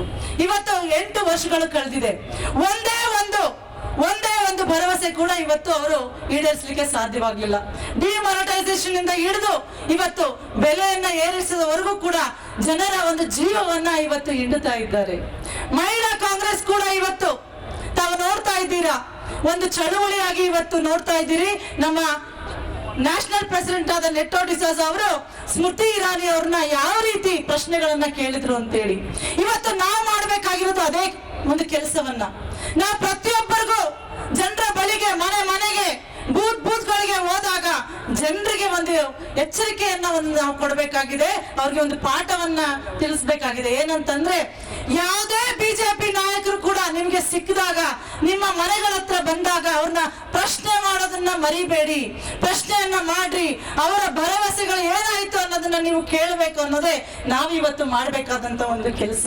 ಜೊತೆಗೆ ಅಚ್ಚೇ ದಿನ ಇರ್ಲಿ, ಇವತ್ತು ಬೇಟಿ ಬಚಾವೋ ಬೇಟಿ ಪಡಾವೋ ಅಂತ ಹೇಳಿ ಬಿಜೆಪಿ ಸರ್ಕಾರ ನಮ್ಮ ದೇಶದ ಹೆಣ್ಣು ಮಕ್ಕಳಿಗೆ ಇವತ್ತು ಮೋಸವನ್ನ ಮಾಡಿದೆ. ಬೇಟಿ ಪಡಾವೋ ಇರ್ಲಿ, ಇವತ್ತು ಓದಿಸೋದು ಅತ್ಲಾಗಿರ್ಲಿ, ಅವ್ರ ಜೀವನ ಮಾಡ್ಲಿಕ್ಕೆ ಇವತ್ತು ಸಾಧ್ಯ ಆಗ್ತಿಲ್ಲ. ಗ್ಯಾಸ್ ಒಲೆಯಿಂದ ಹಿಡಿದು, ತರಕಾರಿ ಬೆಲೆಗಳಿಂದ ಹಿಡಿದು, ಎಣ್ಣೆ, ಬೇಳೆ, ಸಕ್ಕರೆ, ಗೋಧಿ ಹಿಟ್ಟು, ಕರೆಂಟ್ ಬಿಲ್ ಕಟ್ಟಕ್ ಆಗ್ತಾ ಇಲ್ಲ. ಇವತ್ತು ನಾವು ಹಾಲು ತಗೊಂಡು ಕಾಫಿ ಕುಡಿಯಕ್ ಆಗ್ತಾ ಇಲ್ಲ. ಅಂತ ಒಂದು ಕೆಟ್ಟ ದಿನಗಳನ್ನ ಕೊಟ್ಟಿರ್ತಕ್ಕಂಥ ಬಿಜೆಪಿ ಸರ್ಕಾರವನ್ನ ಇವತ್ತು ಎಚ್ಚರಿಸ್ತಕ್ಕಂಥ ಕೆಲಸವನ್ನ ನಾವು ಮಾಡಬೇಕಾಗಿದೆ. ಬೆಲೆ ಏರಿಕೆಯನ್ನ ಇವತ್ತು ನಾವು ನೋಡ್ತಾ ಇದ್ರೆ, ನಮ್ಮ ದೇಶದ ಹೆಣ್ಮಕ್ಳು ಅವತ್ತು ಕೇಳ್ತಾ ಇದ್ರು ಮೋದಿ ಅವ್ರನ್ನ, ಅವತ್ತು ಬರೀ 10 ರೂಪಾಯಿ ಜಾಸ್ತಿ ಆದಾಗ ಬೆಲೆ ಏರಿಕೆ ಜಾಸ್ತಿ ಆಗ್ಬಿಡಿದೆ, ಬಸ್ ಕರೋ ಕಾಂಗ್ರೆಸ್ ಸರ್ಕಾರ ಅಂತ ಹೇಳ್ತಾ ಇದ್ರು ಏನು ನಮ್ಮ ಮೋದಿ ಬಿಜೆಪಿ ನಾಯಕರು. ಇವತ್ತು ನಾವು ಕೇಳಬೇಕಾಗಿದೆ, ಬಸ್ ಕರೋ ಮೋದಿ ಸರ್ಕಾರ ಬೆಲೆ ಏರಿಕೆ ಜಾಸ್ತಿ ಆಗಿದೆ. ಇವತ್ತು ಬೇಕಾಗಿಲ್ಲ ನಮ್ಗೆ ಬೊಮ್ಮಾಯಿ ಸರ್ಕಾರನೂ ಬೇಡ, ಮೋದಿ ಸರ್ಕಾರನೂ ಬೇಡ, ನಮ್ಗೆ ನಮ್ಮ ಕಾಂಗ್ರೆಸ್ ಸರ್ಕಾರ ಬೇಕು. ನಮ್ಮ ಬಡವರ ಪಕ್ಷ, ಬಡವರ ಸರ್ಕಾರ, ಕಾಂಗ್ರೆಸ್ ಸರ್ಕಾರ, ಸಿದ್ದರಾಮಯ್ಯ ಸರ್ಕಾರ ಬೇಕು ಅಂತಕ್ಕಂಥ ಒಂದು ಪ್ರಶ್ನೆಯನ್ನ ಇವತ್ತು ಜನರ ಎತ್ತೋಗೆ ನಾವು ಮಾಡಬೇಕಾಗಿದೆ. ಭರವಸೆಯನ್ನ ಈಡೇರಿಸಿದ ಪಕ್ಷ ನಮ್ಮ ಪಕ್ಷ, ಕಾಂಗ್ರೆಸ್ ಪಕ್ಷ, ಕಾಂಗ್ರೆಸ್ ಸರ್ಕಾರ. 165 ಭರವಸೆಗಳ ಜೊತೆಗೆ ಅನ್ನಭಾಗ್ಯವನ್ನ ಬಡವರಿಗಾಗಿ ಕೊಟ್ಟಂತ ಸರ್ಕಾರ ನಮ್ಮ ಸರ್ಕಾರ. ಇಂಥ ಯೋಜನೆಗಳನ್ನ ಮನೆಗೆ ತಲುಪಿಸ್ತಕ್ಕಂಥ ಕೆಲಸವನ್ನ ಮಹಿಳಾ ಕಾಂಗ್ರೆಸ್ ಪ್ರತಿಯೊಂದು ಬೂತ್ ನಲ್ಲೂ ಕೂಡ ಮಾಡಬೇಕಾಗಿದೆ. 58,186 ಬೂತ್ಗಳಲ್ಲಿ ಇವತ್ತು 2,60,742 ಮಹಿಳಾ ಮತದಾರರಿದ್ದಾರೆ. ಬಂಧುಗಳೇ, ನನ್ನ ಮಹಿಳಾ ಕಾಂಗ್ರೆಸ್ನ ಸಹೋದರಿಗೆ ನಾನು ಕೇಳ್ಕೊಳ್ಳೋದಿಷ್ಟೇನೆ, ಬರ್ತಕ್ಕಂಥ ಒಂದು ವರ್ಷ ಇದು ನಮ್ಮ ಸಂಘರ್ಷದ ವರ್ಷ, ಆಕ್ರೋಶದ ವರ್ಷ. ಮಹಿಳಾ ಕಾಂಗ್ರೆಸ್ನ ಸಹೋದರಿಯರು, ನಮ್ಮ ಮಹಿಳಾ ನಾಯಕರೊಟ್ಟಿಗೆ, ಇವತ್ತು ನಮ್ಮ ನಾಯಕರೊಟ್ಟಿಗೆ, ಇವಾಗ ಪ್ರಚಾರ ಸಮಿತಿ ಅಧ್ಯಕ್ಷರು ಕೂಡ ನಮ್ಮ ಜೊತೆಗಿದ್ದಾರೆ, ಅವ್ರ ಜೊತೆಗೆ ಕೂತು ಚರ್ಚೆ ಮಾಡ್ತೇವೆ. ನಮ್ಮ ನಾಯಕರಾದಂತಹ, ನಮ್ಮ ಈ ಉಸ್ತುವಾರಿಗಳಂತ ರಾಮಲಿಂಗಾರೆಡ್ಡಿ ಸಾಹೇಬ್ರ ಜೊತೆಗೆ ಕೂತು ಮಾರ್ಗದರ್ಶನ ತೆಗೆದುಕೊಳ್ತೀವಿ. ಮತ್ತು ಎಲ್ಲ ಕಾರ್ಯಾಧ್ಯಕ್ಷಗಳ ಒಂದು ಜೊತೆಗೂಡಿ, ಅಧ್ಯಕ್ಷರ ಒಂದು ಜೊತೆಗೂಡಿ ನಾವು ಇವತ್ತು ಈ ಒಂದು ವಿಚಾರಗಳನ್ನು ಮನೆಗೆ ತಲುಪಿಸ್ತಕ್ಕಂಥ ಕೆಲಸವನ್ನ ಮಾಡೋಣ. ಇವತ್ತು ಜನ ತತ್ತರಿಸೋದೊಂದೇ ಅಲ್ಲ, ಮಹಿಳೆಯರು ಕಣ್ಣಿನಲ್ಲಿ ಕೈ ತೊಳಿತಾ ಇದ್ದಾರೆ. ಆ ಒಂದು ವಿಚಾರವನ್ನ ನಾವು ಬೂತ್ಗಳಿಗೆ ತಲುಪಿಸ್ತಕ್ಕಂಥ ಕೆಲಸವನ್ನ ನಾವು ಮಾಡ್ತಕ್ಕಂಥ ವಿಚಾರದಲ್ಲಿ ಇವತ್ತು ಇದನ್ನ ನಗಾರಿಯನ್ನ ಕೊಡೋದ್ರ ಮುಖಾಂತರ ನಮ್ಗೆ ನಾಯಕರು ಇವತ್ತು ಚಾಲನೆಯನ್ನ ಕೊಟ್ಟಿದ್ದಾರೆ. ಇವತ್ತು ನಾವೆಲ್ಲರೂ ಕೂಡ ಜನರನ್ನ ಹೆಚ್ಚಿಸ್ತಕ್ಕಂಥ ಕೆಲಸವನ್ನ ಮಾಡೋಣ. ಮಹಿಳಾ ಆಕ್ರೋಶ ಅಭಿಯಾನದ ಮುಖಾಂತರ ಬೆಲೆ ಏರಿಕೆ ಮುಕ್ತ ಕರ್ನಾಟಕವನ್ನ ಮಾಡ್ತಕ್ಕಂಥ ಪಣವನ್ನ ನಾವು ತೊಡೋಣ ಅಂತಕ್ಕಂಥ ಮಾತನ್ನ ಹೇಳ್ತಾ ಅವಕಾಶಕ್ಕಾಗಿ ವಂದಿಸಿ ನನ್ನ 2 ಮಾತುಗಳನ್ನ ಮುಗಿಸ್ತೇನೆ. ಜೈ ಹಿಂದ್, ಜೈ ಕರ್ನಾಟಕ, ಜೈ ಮಹಿಳಾ ಕಾಂಗ್ರೆಸ್. सरकार बहुत हो गई महंगाई की मार, इस बार मोदी सरकार ಜಾಸ್ತಿ ಆಯ್ತು ಬೆಲೆ ಏರಿಕೆ ಹೊಡೆತ, ಈ ಬಾರಿ ಮೋದಿ ಸರ್ಕಾರ ಅಂತ. 2014 ಆದ್ಮೇಲೆ ಇಲ್ಲಿ ತನಕ ಒಂದು ದಿನ ಕೂಡ ಎಲ್ಲಾದ್ರೂ ಪ್ರಚಾರಕ್ಕೆ ಹೋದಾಗ ಮಾನ್ಯ ಪ್ರಧಾನಮಂತ್ರಿಗಳು ಹಾಗೂ ಇಲ್ಲ ಅವರ ಕ್ಯಾಬಿನೆಟ್ ನ ಯಾರಾದ್ರೂ ಮಂತ್ರಿಗಳು ಬೆಲೆ ಏರಿಕೆ ಬಗ್ಗೆ ಯಾರಾದ್ರೂ ಮಾತಾಡಿದ್ದಾರಾ? ಮಾಧ್ಯಮದಲ್ಲಿ 2014ರಲ್ಲಿ ₹1 ಜಾಸ್ತಿ ಆದ್ರೆ, ₹2 ಜಾಸ್ತಿ ಆದ್ರೆ ಯಾವ ನಿಟ್ಟಿನಲ್ಲಿ ತೋರಿಸಿದ್ರು, ಯಾವ ನಿಟ್ಟಿನಲ್ಲಿ ನಮ್ಮ ಕಾಂಗ್ರೆಸ್ ಸರ್ಕಾರದ ವಿರುದ್ಧ ತೋರಿಸಿದ್ರು, ಆ ರೀತಿ ಮಾಧ್ಯಮಗಳು ತೋರಿಸ್ತಾ ಇದೆಯಾ? ಇವತ್ತು ಒಂದು ಸಮಯ ಸಂದರ್ಭ ಬಂದಿದೆ. ಕರ್ನಾಟಕದಲ್ಲಿರುವಂತ ಎಲ್ಲ ಯುವಕ ಮಿತ್ರರಿಗೆ ನಾವು ಕಳೆದ 2 ದಿನದಿಂದ ಯುವ ಆಕ್ರೋಶ ಅನ್ನುವ ಒಂದು ಕಾರ್ಯಕ್ರಮವನ್ನು ಕೊಟ್ಟು 9ನೇ ತಾರೀಕು ಎಲ್ಲ ಜಿಲ್ಲಾ ಮಟ್ಟದಲ್ಲಿ ಕರ್ನಾಟಕದ ಎಲ್ಲ ಜಿಲ್ಲೆಗಳಲ್ಲೂ ಕೂಡ ಹೋರಾಟವನ್ನ ಮಾಡಿದ್ದೀವಿ. 10ನೇ ತಾರೀಕು ನಿನ್ನೆ ಎಲ್ಲ ಬ್ಲಾಕ್ ಮಟ್ಟದಲ್ಲೂ ಕೂಡ ಮಾಡಿದ್ದೀವಿ. ಇವತ್ತು ಈ ಬೆಂಗಳೂರು ನಗರದಲ್ಲಿ, ಬೆಂಗಳೂರಿನ ಸೆಂಟ್ರಲ್ ಅಲ್ಲಿ 3 ಜಿಲ್ಲಾಧ್ಯಕ್ಷರು ಸೇರಿ ಕೆಪಿಸಿಸಿ ಅಧ್ಯಕ್ಷರ ನಾಯಕತ್ವದಲ್ಲಿ ಬೆಂಗಳೂರಲ್ಲಿ ಹೋರಾಟ ಮಾಡ್ತಾ ಇದ್ದೀವಿ. ಇವತ್ತು ಕರ್ನಾಟಕದ ಜನ ಎಲ್ಲ ಕಡೆಯಿಂದ ಬಂದಿರುವಂತ ಎಲ್ಲ ಯುವಕರು ಮಿತ್ರರು ಕೇಳೋದು ಹೇಳೋದು ಎಂದೇ ಒಂದು ಮಾತು, ಬೆಲೆ ಏರಿಕೆಯಿಂದ ಇದು ಈ ಬಿಜೆಪಿ ಸರ್ಕಾರ ಒಂದು ಪಿಕ್ ಪಾಕೆಟ್ ಸರ್ಕಾರ. ನಮ್ಮ ಸಾಮಾನ್ಯ ಜನರ ಪಾಕೆಟ್ ಇಂದ ದುಡ್ಡನ್ನ ಕದ್ದು ಕೆಲವು ಕಂಪನಿಗಳಿಗೆ ಕೊಡ್ತಾ ಇರುವಂತ ಸರ್ಕಾರ. ಈ ಕೆಲವು ದಿನಗಳಿಂದ ಡೈಲಿ ಒಂದು ಹಿಜಾಬ್ ಆಯ್ತು, ಒಂದು ಅಜಾನ್ ಆಯ್ತು, ಹಲಾಲ್ ಆಯ್ತು, ಜಟ್ಕಾ ಆಯ್ತು, ಒಂದೊಂದು ವಿಚಾರ ಬರ್ತಾ ಇದೆ. ಇದು ಬಿಜೆಪಿನ ಡೈವರ್ಷನ್ ಪಾಲಿಟಿಕ್ಸ್ ಅಂತ ಹೇಳಕ್ ಇಷ್ಟಪಡ್ತೀನಿ. ಏನು ಬೆಲೆ ಏರಿಕೆ ವಿರುದ್ಧ ಅವರು ಸೋಲ್ತಾ ಇದ್ದಾರೆ, ದಿನೇ ದಿನೇ ಬೆಲೆ ಏರಿಕೆ ಜಾಸ್ತಿ ಆಗ್ತಾ ಇದೆ, ಅದನ್ನ ಕನ್ವರ್ಟ್ ಮಾಡಕ್ಕೆ ನಮ್ಮನ್ನ ಹೊಡೆಯುವಂತ ಕೆಲಸ ಮಾಡ್ತಾ ಇದ್ದಾರೆ. ಬಾಬಾ ಸಾಹೇಬ್ ಅಂಬೇಡ್ಕರ್ ಕೊಟ್ಟಂತ ಸಂವಿಧಾನದ ಹಕ್ಕಿನ ಮೇಲೆ ನಾವೆಲ್ಲರೂ ಕೂಡ ಭಾರತೀಯರು ಮೊದಲು, ಅದಾದ್ಮೇಲೆ ನಾವೆಲ್ಲರೂ ಕೂಡ ಕನ್ನಡಿಗರು. ನಮ್ಮನ್ನ ಯಾರ ಕೈಯಲ್ಲೂ ಹೊಡೆಯಕ್ಕೂ ಆಗಲ್ಲ, ಯಾವ ಸಮಾಜವನ್ನು ಹೊಡೆಯಕ್ಕೂ ಆಗಲ್ಲ. ಈ ಬೆಲೆ ಏರಿಕೆ ಅವರ ಫೇಲಿಯರ್ಸ್ ಅನ್ನ ಮುಚ್ಚಾಕಕ್ಕೆ ನಮ್ಮನ್ನ ಹೊಡೆಯಕ್ಕೆ ಪ್ರಯತ್ನ ಮಾಡ್ತಾ ಇದ್ದಾರೆ. ಆದ್ರೆ ನಾವೆಲ್ಲ ಕನ್ನಡಿಗರು ಇದನ್ನ ಜ್ಞಾಪಿಸ್ಕೊಂಡು ನಾವೆಲ್ಲ ಈ ಬೆಲೆ ಏರಿಕೆ ವಿರುದ್ಧದ ಸರ್ಕಾರದ ವಿರುದ್ಧ ನಮ್ಮ ಹೋರಾಟವನ್ನ ಮುಂದುವರಿಸ್ತಾ ಇರಬೇಕು. 2023ರಲ್ಲಿ ಕರ್ನಾಟಕದಲ್ಲಿ ಕಾಂಗ್ರೆಸ್ ಸರ್ಕಾರ ಬರೋದು ಖಚಿತ.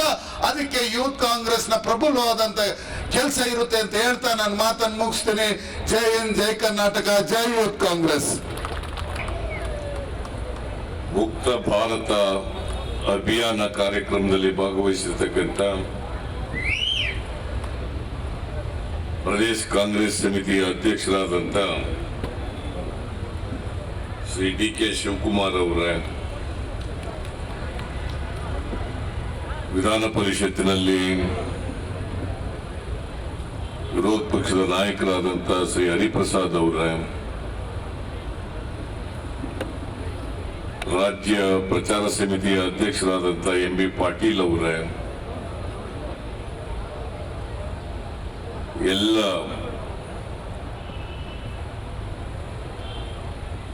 ಪ್ರದೇಶ ಕಾಂಗ್ರೆಸ್ ಸಮಿತಿಯ ಕಾರ್ಯಾಧ್ಯಕ್ಷರುಗಳೇ, ಮುಂಚೂಣಿ ಘಟಕಗಳ ಅಧ್ಯಕ್ಷರುಗಳೇ, ಮಾಜಿ ಮಂತ್ರಿಗಳೇ, ಶಾಸಕರೇ,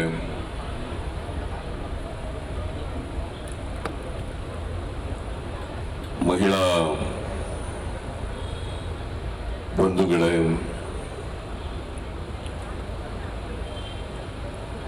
ಎಲ್ಲ ಯುವಕ ಮಿತ್ರರೇ,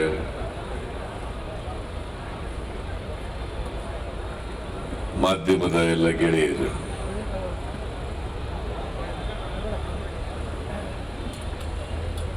ಕಾಂಗ್ರೆಸ್ ಪಕ್ಷ ದೇಶಾದ್ಯಂತ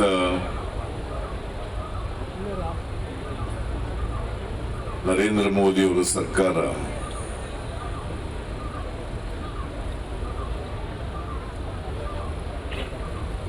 ಅಗತ್ಯ ವಸ್ತುಗಳ ಪೆಟ್ರೋಲ್, ಡೀಸೆಲ್, ಗ್ಯಾಸ್ಗಳ ಗೊಬ್ಬರದ ಬೆಲೆಯನ್ನ ಇವತ್ತು ಯದ್ವಾ ಏರಿಸಿದೆ.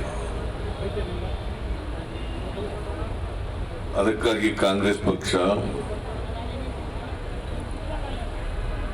ಸಾಮಾನ್ಯ ಜನರ ಧ್ವನಿಯಾಗಿ ಇವತ್ತು ದೇಶಾದ್ಯಂತ ಹೋರಾಟವನ್ನ ಮಾಡ್ತಾ ಇದೆ.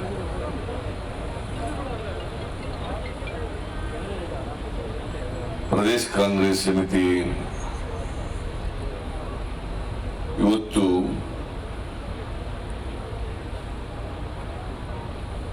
ಬೆಲೆ ಏರಿಕೆ ವಿರುದ್ಧದ ಹೋರಾಟವನ್ನ ಸಾಂಕೇತಿಕವಾಗಿ ಇವತ್ತು ಇಲ್ಲಿ ಮಾಡಿದ್ದಾರೆ. ನರೇಂದ್ರ ಮೋದಿ ಅವರು ಮುಖ್ಯಮಂತ್ರಿ ಆಗಿರುವಾಗ, ಮನಮೋಹನ್ ಸಿಂಗ್ ಅವರು ಪ್ರಧಾನಮಂತ್ರಿ ಆಗಿರುವಾಗ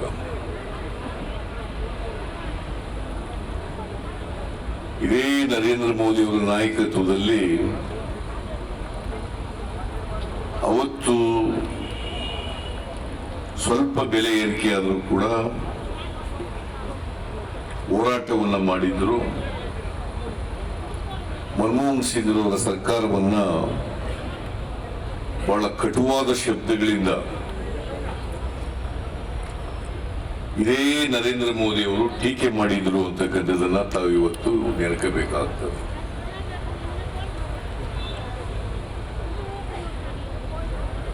ಭಾರತೀಯ ಜನತಾ ಪಕ್ಷ ಅಂತಂದ್ರೆ, ಭಾರತೀಯ ಜನತಾ ಪಕ್ಷದ ಸರ್ಕಾರ ಅಂತಂದ್ರೆ ಅದು ಒಂದು ಸುಳ್ಳಿನ ಕಾರ್ಖಾನೆ ಇದ್ದಾಗಿ.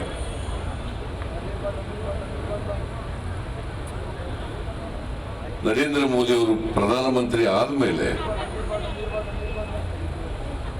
ನಿರಂತರವಾಗಿ ಸುಳ್ಳುಗಳನ್ನ ಹೇಳ್ಕೊಂಡು ಬರ್ತಾ ಇದ್ದಾರೆ. ಒಂದು ಸತ್ಯನೂ ಕೂಡ ಹೇಳಿಲ್ಲ. ನಾನು ಅದಕ್ಕೋಸ್ಕರನೇ ಅನೇಕ ಸಾರಿ ಹೇಳ್ತೇನೆ,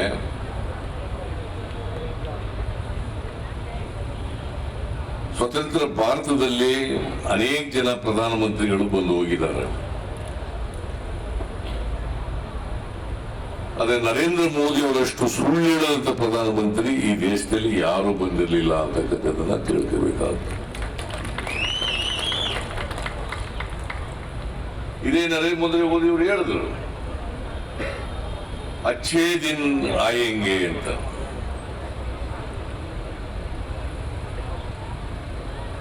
ನಾನು ಕೇಳ್ತೀನಿ ಇವತ್ತು ನರೇಂದ್ರ ಮೋದಿ ಅವರೇ, ಒಳ್ಳೆ ದಿನ ಬಂತ ಈ ದೇಶದಲ್ಲಿ?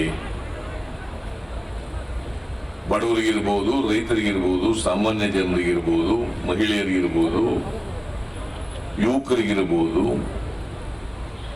ಒಳ್ಳೆ ದಿನ ಬಂತ?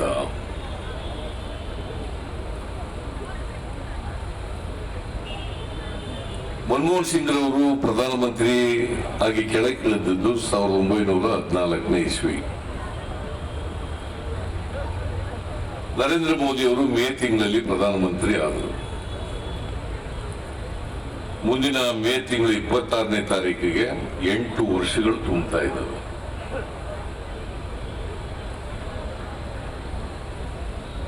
ಈ 8 ವರ್ಷಗಳಲ್ಲಿ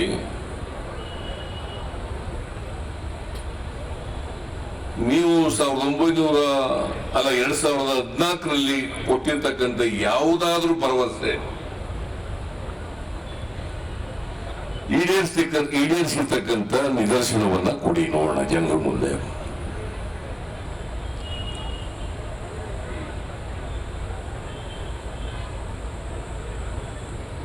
ನಿಮಗೆ ಒಂದು ಮಾಹಿತಿಯನ್ನ ನಮ್ಮ ಕಾರ್ಯಕರ್ತರಾಗಿರೋದ್ರಿಂದ, ನೀವೆಲ್ಲರೂ ಕೂಡ ಹೋರಾಟ ಮಾಡಬೇಕಾಗಿರೋದ್ರಿಂದ, ಮನಮೋಹನ್ ಸಿಂಗ್ ಅವರಿದ್ದಾಗ ಡೀಸೆಲ್ ಮೇಲೆ ಇದ್ದಂತ ಅಡಿಷನಲ್ ಎಕ್ಸೈಸ್ ಡ್ಯೂಟಿ ₹3.46. ₹3.46. ಪೆಟ್ರೋಲ್ ಮೇಲಿದ್ದಂತ ಎಕ್ಸೈಸ್ ಡ್ಯೂಟಿ ₹9.20. ಇವತ್ತು ಅದೇ ಅಡಿಷನಲ್ ಎಕ್ಸೈಸ್ ಡ್ಯೂಟಿ ಡೀಸೆಲ್ ಮೇಲೆ 31 ರೂಪಾಯಿ 84 ಪೈಸೆ ಆಗಿದೆ, ಪೆಟ್ರೋಲ್ ಮೇಲೆ 32 ರೂಪಾಯಿ 98 ಪೈಸೆ ಆಗಿದೆ.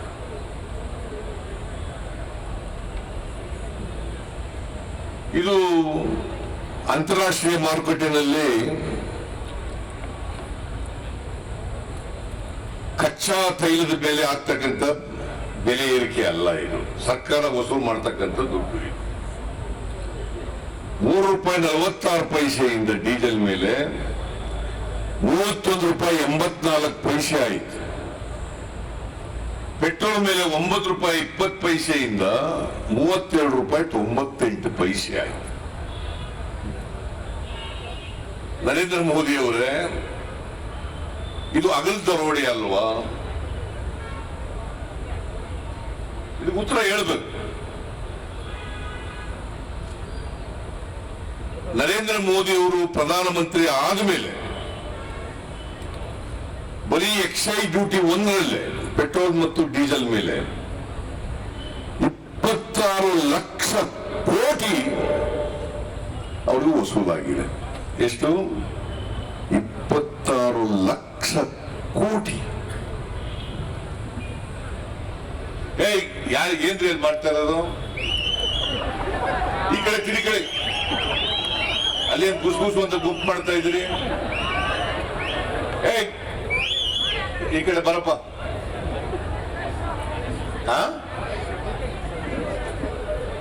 ಕೂತ್ಕೊಳ್ಳಿ, ಹೇಳ್ತಾರೆ ಕೂತ್ಕೊಳ್ಳಿ, ಆಮೇಲೆ ಹೇಳಿ ಮುಗಿದ್ಮೇಲೆ, ಸಭೆ ಮುಗಿದ್ಮೇಲೆ.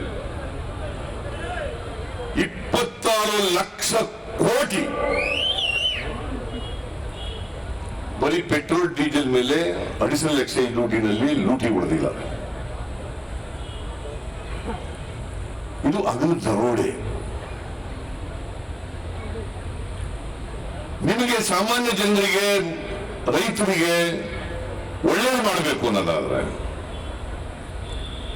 ಈ ಎಕ್ಸೈಸ್ ಡ್ಯೂಟಿ ಕಡಿಮೆ ಮಾಡಿ.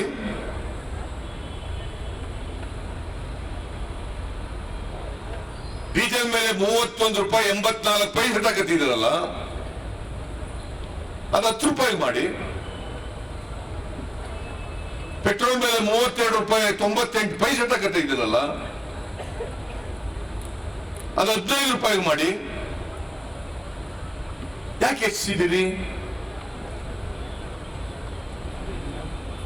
ಕಾರಣ ಏನ್ ಹೇಳ್ತಾರೆ ಅಂತಂದ್ರೆ, ಅಂತಾರಾಷ್ಟ್ರೀಯ ಮಾರುಕಟ್ಟೆನಲ್ಲಿ ಕಚ್ಚಾ ತೈಲ ಬೆಲೆಗಳ ಬೆಲೆ ಜಾಸ್ತಿ ಆಗ್ಬಿಟ್ಟದೆ.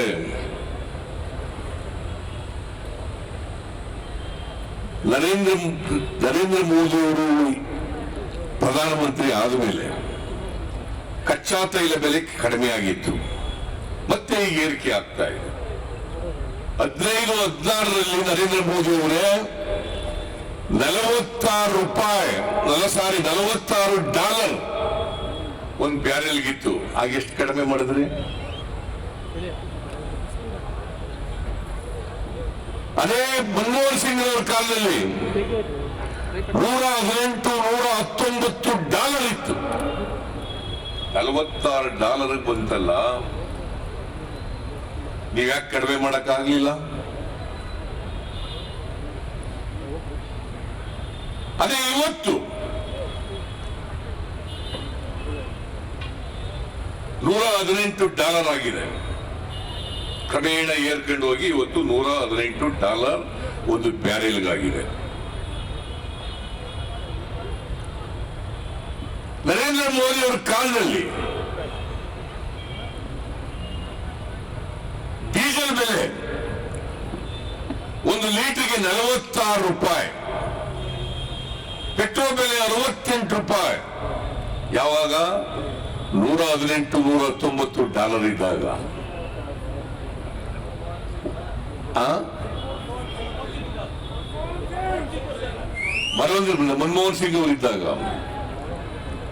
ಮನಮೋಹನ್ ಸಿಂಗ್ ಅವರಿದ್ದಾಗ, ಒಂದು ಲೀಟರ್ ಡೀಸೆಲ್ ಬೆಲೆ $46, ಪೆಟ್ರೋಲ್ ಬೆಲೆ $68. ನರೇಂದ್ರ ಮೋದಿಜಿ ನೀವೆಷ್ಟು ಮಾಡಿದಿರಿ? ಈಗ ಪೆಟ್ರೋಲ್ ಬೆಲೆ 111. ನಂಜನಗೂಡಿನಲ್ಲಿ ನಾನು ಮೊನ್ನೆ ಹೋಗಿದ್ದೆ, 113 ರೂಪಾಯಿ. 113 ರೂಪಾಯಿ. ಡೀಸೆಲ್ ಬೆಲೆ 97 ರೂಪಾಯಿ. What is the difference?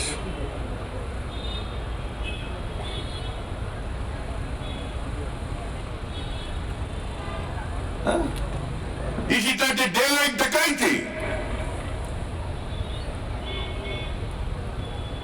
ಆಗಲಿ ದರೋಡೆ. ನಿಮಗೆ ರೈತರ ಬಗ್ಗೆ, ಬಡವರ ಬಗ್ಗೆ ಇದೇ ನರೇಂದ್ರ ಮೋದಿ ಅವರು ಹೇಳಿದ್ರು. 2022ಕ್ಕೆ ಈ ದೇಶಕ್ಕೆ ಸ್ವಾತಂತ್ರ್ಯ ಬಂದು 75 ವರ್ಷ ಆಗುತ್ತೆ.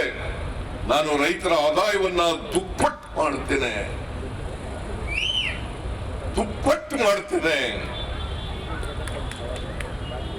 ಇವತ್ತು ರೈತರ ಆದಾಯ ದುಪ್ಪಟ್ಟಾಗದಿರಲಿ, ರೈತರ ಸಾಲ ದುಪ್ಪಟ್ಟಾಗಿದೆ ಅಂತಕ್ಕಂಥದ್ದನ್ನ ಇವತ್ತು ನೆನಕಬೇಕಾಗ್ತದೆ. ಇವತ್ತು ರೈತರು ಅವರೇ ಕೂಲಿ ಕಾರ್ಮಿಕರಾಗ್ತಕ್ಕಂಥ ಪರಿಸ್ಥಿತಿ ನಿರ್ಮಾಣ ಆಗಿದೆ.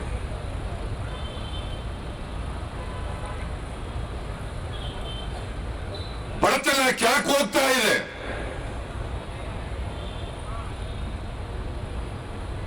ದುಪ್ಪಟ್ಟು ಮಾಡ್ತೀನಿ ರೈತರ ಆದಾಯ. ಎಲ್ಲಿ ನರೇಂದ್ರ ಮೋದಿಜಿ, ಎಲ್ಲಿ ದುಪ್ಪಟ್ಟಾಯ್ತು?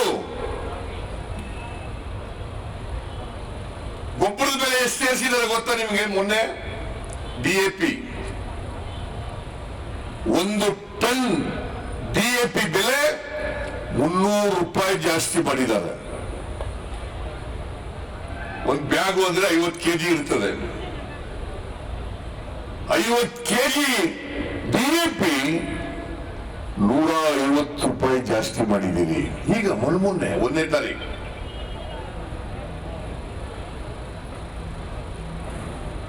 ರೈತರ ಆದಾಯ ದುಪ್ಪಟ್ಟಾಗುವುದು ಹೆಂಗಾಗ್ತದಪ್ಪ?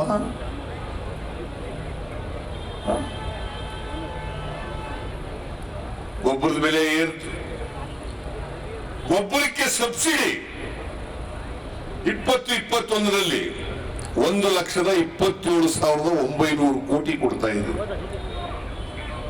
21-22ರಲ್ಲಿ 1,40,000 ಕೋಟಿ ಕೊಟ್ರಿ. ಈ ವರ್ಷ 1,05,000 ಕೋಟಿ ಗಳಿಸಿದ್ದೀನಿ. ಗೊಬ್ಬರದ ಬೆಲೆ ನೀವು ಅಲೋಕೇಶನ್ ಅನ್ನ ಕಡಿಮೆ ಮಾಡಿ,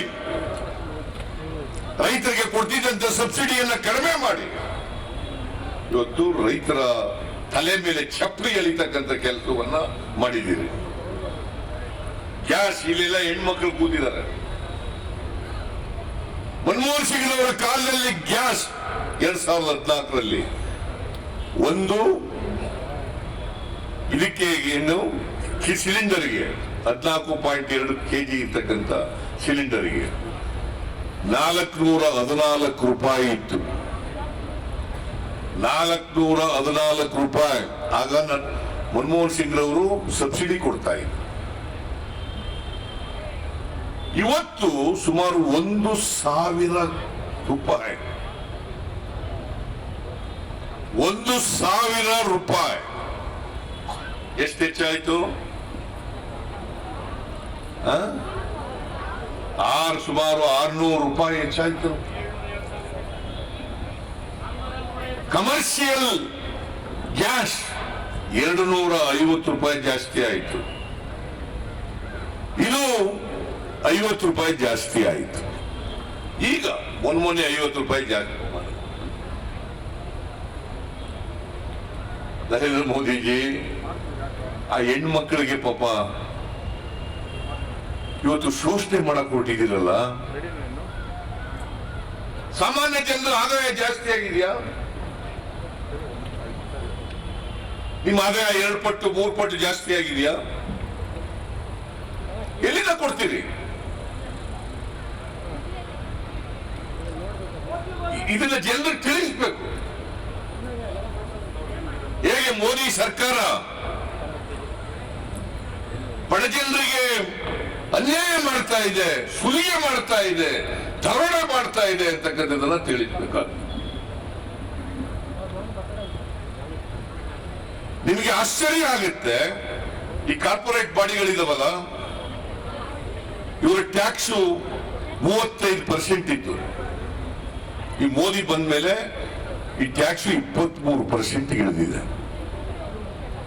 ಅದು 12% ಟ್ಯಾಕ್ಸ್ ಕಡಿಮೆ ಮಾಡಿದ್ರು. ಯಾರಿಗೆ? ಬಡವರು ತಲೆ ಬೋಳಿಸ್ತಕ್ಕಂಥ ಕೆಲಸ ಮಾಡಿದ್ರು.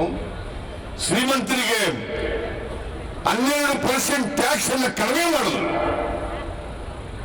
ಅದರಿಂದ ವರ್ಷಕ್ಕೆ 4 ರಿಂದ 5 ಲಕ್ಷ ಕೋಟಿ ಸರ್ಕಾರಕ್ಕೆ ನಷ್ಟ ಆಯಿತು. 4 ರಿಂದ 5 ಲಕ್ಷ ಕೋಟಿ ಕೇಂದ್ರ ಸರ್ಕಾರಕ್ಕೆ ನಷ್ಟ ಆಯಿತು. ನಿಮಗೆ ಒಂದು ಉದಾಹರಣೆ ಕೊಡ್ತೀನಿ ನಾನು. ಅದಾನಿ ಇದಾರಲ್ಲ, ಅದಾನಿ ಅವರ ಒಟ್ಟು ಸಂಪತ್ತಿದ್ದದ್ದು 57,000 ಕೋಟಿ. ಅದಾನಿಯವರದು ಈಗ ಎಷ್ಟಿದೆ ಗೊತ್ತಾ? ಅವ್ರದ್ದು ಆದಾಯ, ಆಸ್ತಿ, ಸಂಪತ್ತು 7 ಲಕ್ಷ ಕೋಟಿ. 7 ಲಕ್ಷ ಕೋಟಿ. ಅಂಬಾನಿದು 1.57 ಲಕ್ಷ ಕೋಟಿ. ಇವತ್ತು ಅವರ ಸಂಪತ್ತು 8 ಲಕ್ಷ ಕೋಟಿ. ಬಡವರದು, ರೈತರದು ಆದಾಯ ಕಡಿಮೆ ಆಯಿತು. ಅಂಬಾನಿ ಅದಾನಿದು ಏರಿಕೆ ಆಯಿತು. Narendra Modiji, this is your contribution to the country. This is your contribution to the country.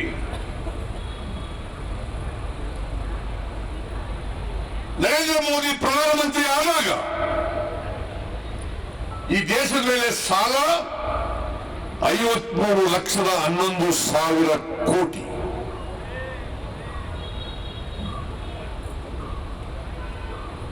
$53,11,000 ಕೋಟಿ. ಯಾರು ನಿಮ್ಗೆ ಆಸಕ್ತಿ ಇದ್ರೆ ಬರ್ಕೊಳ್ಳಿ ಇವೆಲ್ಲನೂ.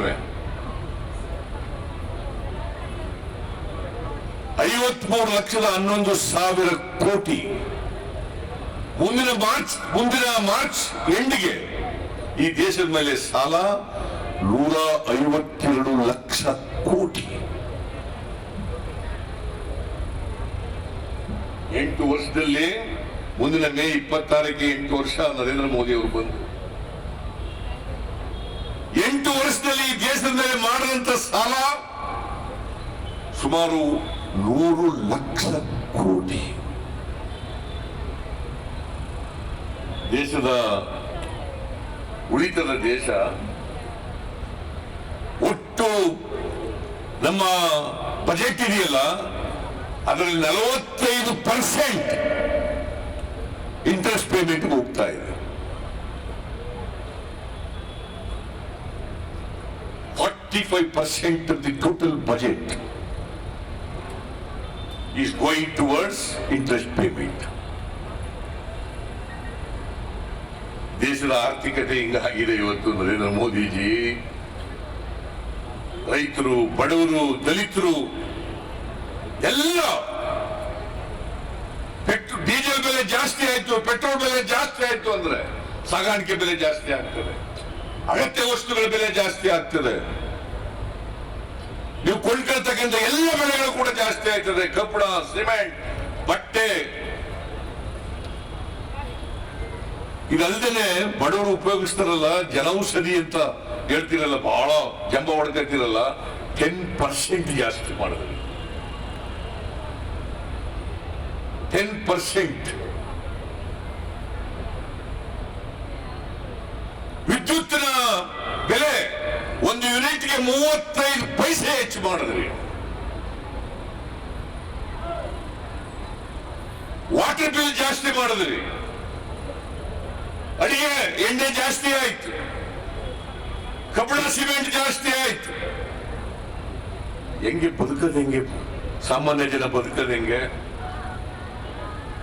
ಈ ಸರ್ಕಾರ ಇರ್ಬೇಕಾ?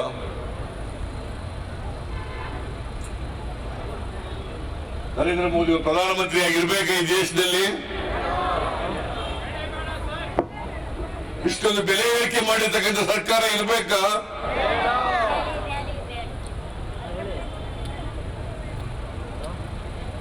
ಇದನ್ನು ಮುಚ್ಕೊಳ್ಳೋಕ್ಕೋಸ್ಕರ ನರೇಂದ್ರ ಮೋದಿ ಅವರು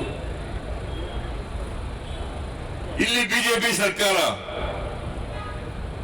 ಇದ್ರ ಬಗ್ಗೆ ನರೇಂದ್ರ ಮೋದಿ ಅವರು ಯಾವತ್ತಾರು ಮಾತಾಡ್ತಾರ? ನಿರುದ್ಯೋಗದ ಬಗ್ಗೆ ಮಾತಾಡ್ತಾರ? ಬೆಲೆ ಏರಿಕೆ ಬಗ್ಗೆ ಮಾತಾಡ್ತಾರ? ಇನ್ಫ್ಲೇಷನ್ ಬಗ್ಗೆ ಮಾತಾಡ್ತಾರ? ನಿಮಗೆ ಒಂದು ಉದಾಹರಣೆ ಕೊಡಬೇಕು ಅಂತಂದ್ರೆ, MSME ಮತ್ತೆ ಸ್ಮಾಲ್ ಸ್ಕೇಲ್ ಇಂಡಸ್ಟ್ರಿಗಳು ಈ ದೇಶದಲ್ಲಿ ಉದ್ಯೋಗ ಕೊಡ್ತಿದ್ದದ್ದು 11 ಕೋಟಿ. ಈಗ 2.5 ಕೋಟಿ ಬಂದ್ಬಿಟ್ಟಿದೆ. ನಿರುದ್ಯೋಗಿಗಳು ಉದ್ಯೋಗ ಕೇಳಿದ್ರೆ ಪಕೋಡ ಮಾರಕ್ ಹೋಗಿ ಅಂತಿರಲ್ಲ ನರೇಂದ್ರ ಮೋದಿಜಿ. ನಿಮ್ಗೆ ಏನಾದ್ರು ಮಾನ ಮರ್ಯಾದೆ ಇದೆಯೇನ್ರಿ ನಿಮಗೆ?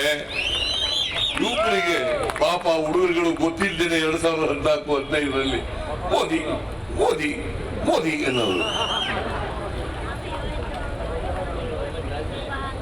ಅವ್ರು ಹೊಟ್ಟೆ ಮೇಲೆ ಹೊಡೆದ್ರಲ್ರಿ ನರೇಂದ್ರ ಮೋದಿ ಅವರೇ. ಏನ್ ಈ ದೇಶ ಯಾವ ಕಡೆ ಹೋಗ್ತಾ ಇದೆ? ಇಲ್ಲಿ ಸರ್ಕಾರ ಬಸವರಾಜ ಬೊಮ್ಮಾಯಿ ಅವರ ಸರ್ಕಾರ ಇದು ಮುಚ್ಕೊಳ್ಳೋಕ್ಕೋಸ್ಕರವಾಗಿ ಹಿಜಾಬ್, ಹಲಾಲ್, ಭಗವದ್ಗೀತೆ, ವ್ಯಾಪಾರ ನಿರ್ಬಂಧ,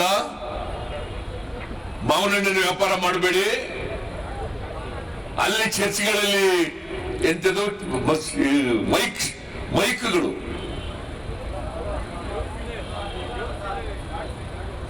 ಈ ತರ ಶುರು ಮಾಡಿದ್ದೀರಲ್ಲ. ಪಾಪ ಅವನೇನೋ ಮಾಧುಸ್ವಾಮಿ ಏನೋ ಸತ್ಯ ಸ್ವಲ್ಪ ಹೇಳಿದಾನೆ ಒಂಚೂರು ನಿನ್ನೆ. ಇದು ಸಂಘ ಪರಿವಾರದವರ ದೇಶ ಅಲ್ಲ.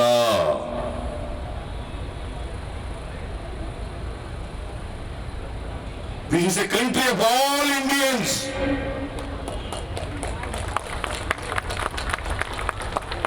ಸಂಘ ಪರಿವಾರದವರ ದೇಶ ಅಲ್ಲ ಇದು.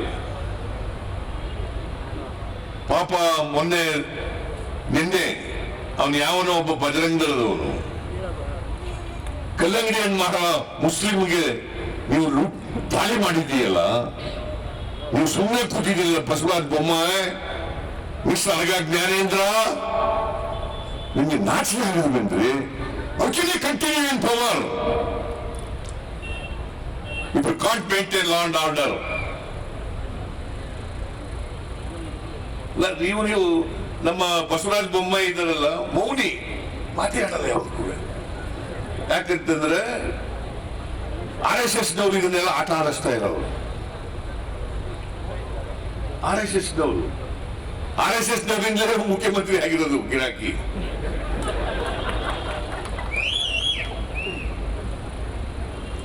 RSS ನವರು ಮಾಡ್ತಾ ಇದ್ದಾರೆ. ಇವ್ರು ಮೌನಿಯಾಗಿ ಕೂತ್ಬಿಟ್ಟಿದ್ದಾರೆ, ನನಗೂ ಸಂಬಂಧ ಇಲ್ಲ. You are the chief minister of the state mister Basavaraj, you are the chief minister of the state. ಸಮಾಜ ಹಾಳು ಮಾಡಕ್ ಹೋಗ್ಬೇಡಿ. ಇದಕ್ಕೆಲ್ಲ ಆಗ್ಲಿಲ್ಲ. ನಾನು ನಿನ್ನೆನೇ ಹೇಳಿದ್ದೀನಿ, ಮರ್ಯಾದೆಗೆ ರಾಜೀನಾಮೆ ಕೊಟ್ಬಿಟ್ಟು ಹೋಗ್ರಿ, ನಾವು ಬರ್ತೀವಿ, ಬಂದ್ರೆ ಸರ್ ಮಾಡ್ತೀವಿ ರಾಜ್ಯನ ಅಂತ ಹೇಳಿ. ಇವತ್ತು ಕಾನೂನು ಸುವ್ಯವಸ್ಥೆ ಹಾಳಾಗೋಗ್ಬಿಟ್ಟಿದೆ. ಯಾವುದೇ ದೇಶ ರಾಜ್ಯದಲ್ಲಿ ಕಾನೂನಿನ ಸುವ್ಯವಸ್ಥೆ ಇಲ್ಲದೆ ಹೋದ್ರೆ ಆ ದೇಶ ಅಭಿವೃದ್ಧಿ ಆಗಲ್ಲ. ಕಾನೂನಿನ ಸುವ್ಯವಸ್ಥೆಗೂ ದೇಶದ ಅಭಿವೃದ್ಧಿಗೂ ನೇರಾನೇರ ಸಂಬಂಧ ಇದೆ. ನಿಮಗೆ ಯಾರು ಬರ್ತಾರೆ ಇಲ್ಲಿ ಇನ್ವೆಸ್ಟ್ ಮಾಡಕ್ಕೆ? ಯಾರು ಬರ್ತಾರೆ ನಿಮಗೆ? If there is no conducive environment for investment, ಯಾರು ಡೊಮೆಸ್ಟಿಕ್ ಇನ್ವೆಸ್ಟ್ಮೆಂಟ್ ಬರಲ್ಲ, ಫಾರಿನ್ ಇನ್ವೆಸ್ಟ್ಮೆಂಟ್ ಬರಲ್ಲ. ಇನ್ವೆಸ್ಟ್ಮೆಂಟ್ ಬರದೇ ಹೋದ್ರೆ ಉದ್ಯೋಗ ಹೆಂಗ್ ಸೃಷ್ಟಿ ಆಯ್ತದಪ್ಪ? ಉದ್ಯೋಗ ಸೃಷ್ಟಿ ಆಗಿಲ್ಲ, GDP ಹೆಂಗ್ ಬೆಳವಣಿಗೆ ಆಗ್ತದಪ್ಪ? ಈ ಒಂದಕ್ಕೊಂದಕ್ಕೆ ಸಂಬಂಧ ಇರ್ತಕ್ಕಂಥದ್ದು. ರಾಜ್ಯ ಹಾಳು ಮಾಡ್ತಾ ಇದ್ದೀರಿ. ಈ ಮಾರ್ಚ್ ಎಂಡ್ವರೆಗೆ ಕರ್ನಾಟಕದ ಮೇಲೆ ಇರ್ತಕ್ಕಂಥ ಸಾಲ ಅವರೇ ಹೇಳಿರೋದು 5,18,000 ಕೋಟಿ. ಈ ವರ್ಷ ಅಸಲು ಮತ್ತು ಬಡ್ಡಿಯನ್ನು ಕಟ್ಟಬೇಕಾಗಿರ್ತಕ್ಕಂಥದ್ದು 43,000 ಕೋಟಿ.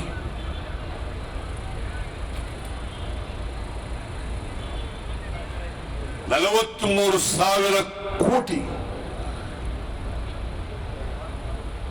ನಮ್ಮ ರಾಜ್ಯ ಒಂದರಲ್ಲೇ ಬಡವರು, ಕಾರ್ಪೊರೇಟ್ ಬಾಡಿಗಳು ಎಲ್ಲ ಕೊಡ್ತಕ್ಕಂಥ ತೆರಿಗೆ 3 ಲಕ್ಷ ಕೋಟಿ. 3 ಲಕ್ಷಕ್ಕೂ ಹೆಚ್ಚು ಕೋಟಿ. ನಮಗೆ ಕೇಂದ್ರದಿಂದ ಬರ್ತಕ್ಕಂಥದ್ದು ಬರೀ 47,000 ಕೋಟಿ.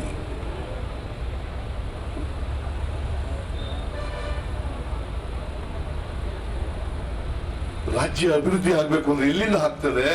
ಮಿಸ್ಟರ್ ನರೇಂದ್ರ ಮೋದಿಜಿ, सबका साथ सबका विकास कहाँ है वो? सबका साथ सबका विकास.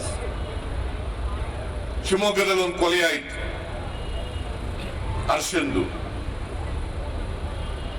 25 ಲಕ್ಷ ಕೊಟ್ರಿ ಸರ್ಕಾರದಿಂದ. ಇದೇ Eshwarappa unfit to become the minister.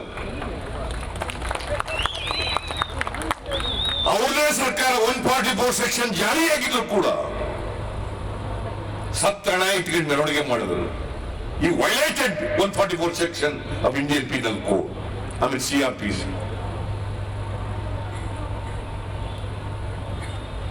ಭಗವಂತ ಕೂಬ ಆನಂದದಲ್ಲಿ 144 ಸೆಕ್ಷನ್ ವೈಲೇಟ್ ಮಾಡಿದ್ರು. No action against these people.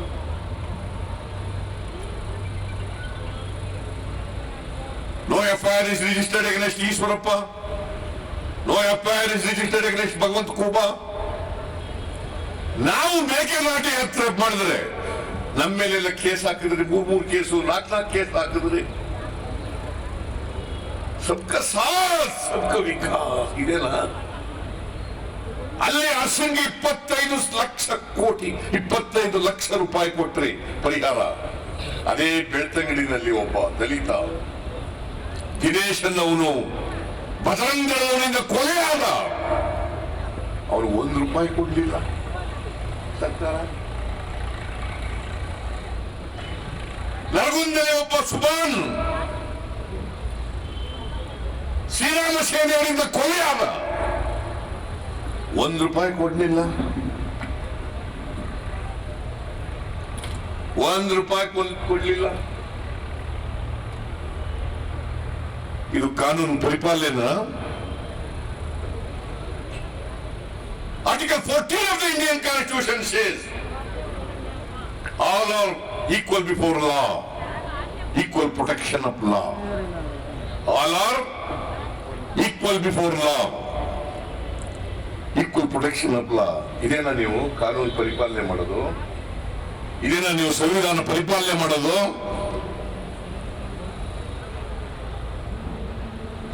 सबका साथ इल्ली सबका साथ. ನರಗುಂದದಲ್ಲಿ ಸತ್ತವನಿಗೆ 1 ರೂಪಾಯಿ ಕೊಡ್ಲಿಲ್ಲ, ಬೆಳ್ತಂಗಡಿಯಲ್ಲಿ ಸತ್ತವನಿಗೆ 1 ರೂಪಾಯಿ ಕೊಡ್ಲಿಲ್ಲ. ಆದ್ರೆ ಹರ್ಷ ಬಿಜೆಪಿ ಕಾರ್ಯಕರ್ತ ಅಂತೇಳಿ ಅವನಿಗೆ 25 ಲಕ್ಷ ರೂಪಾಯಿ ಕೊಟ್ಟಿರಲಿಲ್ಲ. ಯಾರಪ್ಪನ ಮನೆ ದುಡ್ಡು? ನಾನು ಹೇಳಿದೆ ಅಸೆಂಬ್ಲಿನಲ್ಲಿ, ಕೊಡ್ರಿ ಇವ್ರಿಗೂ ಅಂತೇಳಿ. ಕೊಡ್ತೀವಿ ಅಂತ ಹೇಳಿದ್ರೆ ಇವತ್ತವರೆಗೂ 1 ರೂಪಾಯಿ ಕೊಟ್ಟಿಲ್ಲ. ಏನು ಇವ್ರ ಅಪ್ಪನ ಮನೆ ದುಡ್ಡ? ಜನರ ತೆರಿಗೆ ದುಡ್ಡು. ತೆರಿಗೆ ದುಡ್ಡನ್ನ ಖರ್ಚು ಮಾಡೋಕ್ಕೋಸ್ಕರ ನೀವು ಟ್ರಸ್ಟಿಗಳಾಗಿ ಸರ್ಕಾರದಲ್ಲಿ ಇರ್ತಕ್ಕಂಥವ್ರು. ಇಂಥ ಕೆಟ್ಟ ಸರ್ಕಾರ ನಾನು ನೋಡೇ ಇರಲಿಲ್ಲ. ನಾನು 78ರಲ್ಲಿ ತಾಲೂಕು ಬೋರ್ಡ್ ಮೆಂಬರ್ ಆದೆ.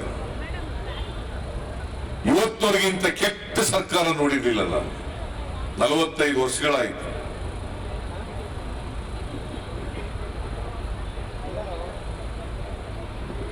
This is a government of criminals,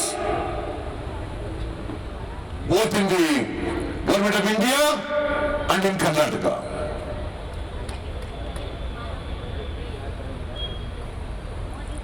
ಇದು ನಾವು ಅಧಿಕಾರಕ್ಕೆ ಬರಬೇಕು ಅನ್ನೋದಲ್ಲ ಮುಖ್ಯ. ಕಾಂಗ್ರೆಸ್ ಅಧಿಕಾರಕ್ಕೆ ಬರಬೇಕು, ನಾವೆಲ್ಲ ಅಧಿಕಾರ ಅನುಭವಿಸಬೇಕು ಅಂತಕ್ಕಂಥದ್ದು ಮುಖ್ಯ ಅಲ್ಲ.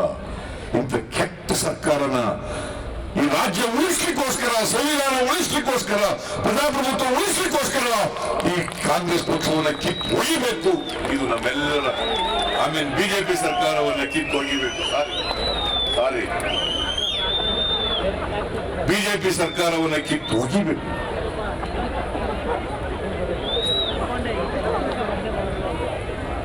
ಏನ ಅಪ್ಪಿತಪ್ಪಿ ಬಾಯಿ ತಪ್ಪಂದ್ರೆ ಯಾಕ್ರೆ ಹಂಗೆಲ್ಲ ಮಾಡ್ಕೊತೀರಿ? ಇದು ಉದ್ದೇಶಪೂರ್ವಕವಾಗಿ ಹೇಳಿದ್ದಲ್ಲ, ಬಾಯಿ ತಪ್ಪಿ ಹೇಳಿರ್ತಕ್ಕಂಥದ್ದು.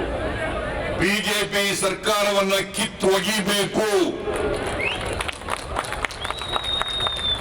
ಅತ್ಯಂತ ಕೆಟ್ಟ ಸರ್ಕಾರ, ಅಮಾನವೀಯವಾದಂತ ಸರ್ಕಾರ. ಇವತ್ತು ಕ್ರಿಶ್ಚಿಯನ್ರು, ಮುಸಲ್ಮಾನರು ಆತಂಕದಿಂದ ಬರತಕ್ಕಂಥ ಪರಿಸ್ಥಿತಿ ನಿರ್ಮಾಣ ಆಗಿದೆ. ಕ್ರಿಶ್ಚಿಯನ್ ಚರ್ಚ್ಗಳಿಗೆಲ್ಲ ಅಟ್ಯಾಕ್ ಮಾಡಿಬಿಟ್ರು. ಜನವರಿ, ಫೆಬ್ರವರಿನಲ್ಲಿ, ಡಿಸೆಂಬರ್ನಲ್ಲಿ ಎಲ್ಲ ಕಡೆ ಮಾಡಿದ್ರು. ಮಾತೆತ್ತಿದ್ರೆ ತೈಲ ಕಂಪನಿಗಳು ನಮ್ಮ ಕೈಲಿಲ್ಲ. ಹಾಗಾದ್ರೆ ನವೆಂಬರ್ ಕೊನೆ ಬೆಲೆ ಏರಿಸಿದ್ದದ್ದು ಪೆಟ್ರೋಲ್, ಡೀಸೆಲ್, ಗ್ಯಾಸ್ ಬೆಲೆ ನವೆಂಬರ್ ತಿಂಗಳಲ್ಲಿ. ಅದಾದ್ಮೇಲೆ ಮಾರ್ಚ್ 15ರವರೆಗೆ ಯಾಕೆ ಬೆಲೆ ಏರಿಸಲಿಲ್ಲ? ನಿಮ್ ಕೈ ಹಿಡಿತದಲ್ಲಿ ಇರಲಿಲ್ಲ ಅನ್ನೋದಾದ್ರೆ ಯಾಕ್ರಿ ಸುಳ್ಳು ಹೇಳ್ತೀರಿ? The oil companies are not in our control ಅಂತ ಹೇಳ್ತಿರಲ್ಲ ಜನರಿಗೆ ಸುಳ್ಳನ್ನ. ನವೆಂಬರ್ ಕೊನೆ ಪೆಟ್ರೋಲ್, ಡೀಸೆಲ್, ಗ್ಯಾಸ್ ಬೆಲೆ ಏರಿಸಿದ್ದದ್ದು. ಯಾಕಂದ್ರೆ 5 ರಾಜ್ಯಗಳ ಚುನಾವಣೆ ಬಂದಿತ್ತು. ನವೆಂಬರ್ಲಿ, ಡಿಸೆಂಬರ್ಲಿಲ್ಲ, ಜನವರಿಲಿಲ್ಲ, ಫೆಬ್ರವರಿಲಿಲ್ಲ, ಮಾರ್ಚ್ನಲ್ಲಿ ಕೊನೆಯಲ್ಲಿ. 10ನೇ ತಾರೀಕು ರಿಸಲ್ಟ್ ಬಂತು, ಆಮೇಲೆ ಏರ್ಸಕ್ ಶುರು ಮಾಡಿದ್ರಿ. ಇವತ್ತು 15 ದಿನಗಳಲ್ಲಿ 10 ರೂಪಾಯಿ ಜಾಸ್ತಿ ಆಗಿದೆ. ಪೆಟ್ರೋಲ್, ಡೀಸೆಲ್ 10 ರೂಪಾಯಿ, ಗ್ಯಾಸ್ 50 ರೂಪಾಯಿ, ಕಮರ್ಷಿಯಲ್ ಗ್ಯಾಸ್ 250 ರೂಪಾಯಿ.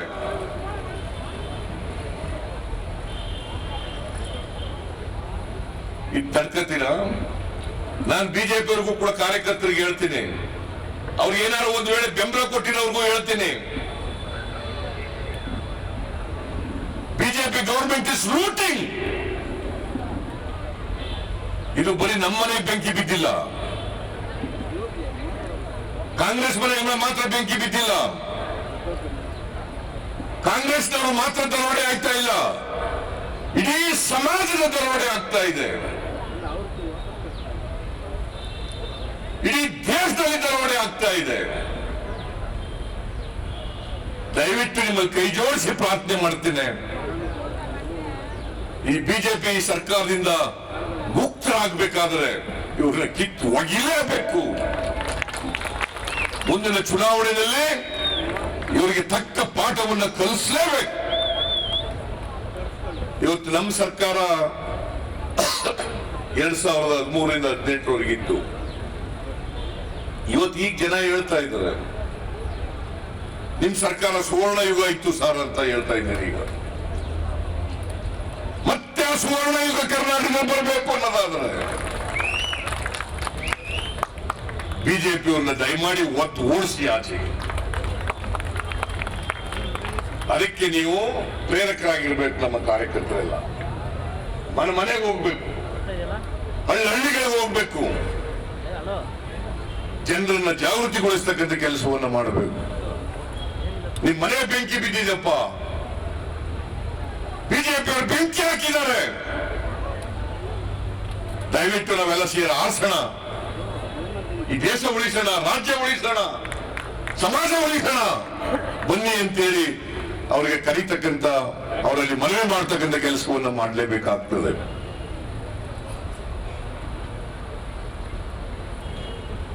ಅದಕ್ಕೋಸ್ಕರ ಈ ಹೋರಾಟ ಪ್ರಾರಂಭ ಆಗಿದೆ.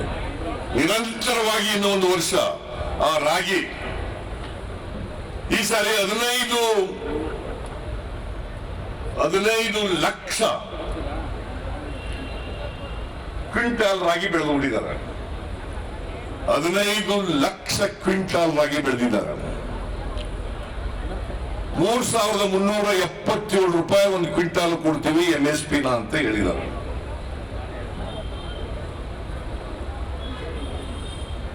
ಅವರು ಕೇಂದ್ರ ಸರ್ಕಾರ 2.1 ಲ್ಯಾಕ್ ಕ್ವಿಂಟಾಲ್ ಕೊಂಡ್ಕತ್ತೀವಿ ಅಂತ ಹೇಳಿದ್ರು.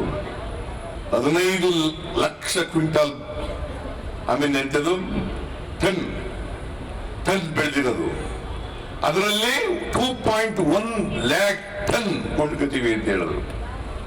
ನಾನು ಹೇಳಿದೆ, ನೋಡಪ್ಪ 50% ಅವರು ಕೊಂಡ್ಕೊಳ್ಳಿ, ಇನ್ 50% ಮನೆ ಉಪಯೋಗಕ್ಕೆ ಬಳಸ್ಕೊಳ್ತಕ್ಕಂಥದ್ದು, ಬೇರೆ ಊಟ ಮಾಡಲಿಕ್ಕೆ ಬಳಸ್ಕೊಳ್ಳಿಕ್ಕೆ ಆಗ್ತದೆ. ರೈತರು ಇವತ್ತು ಮಾರುಕಟ್ಟೆ ಬೆಲೆ ಮತ್ತೆ MSP 1,500 ರೂಪಾಯಿ ವ್ಯತ್ಯಾಸ ಇದೆ. ರೈತರಿಗೆ ದೊಡ್ಡ ಅನ್ಯಾಯ ಆಗ್ತದೆ.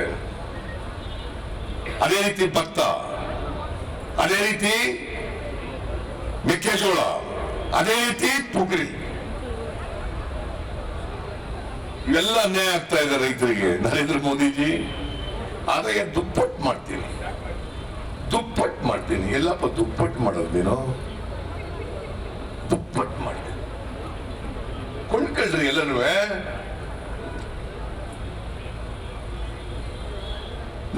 ನಮ್ಮ ಸರ್ಕಾರ ಇದ್ದಾಗ ಒಂದ್ಸರಿ ಮೆಕ್ಕೆಜೋಳ ಎದ್ವಾತದ್ವ ಬೆಳೆದು ಬಿಟ್ರು.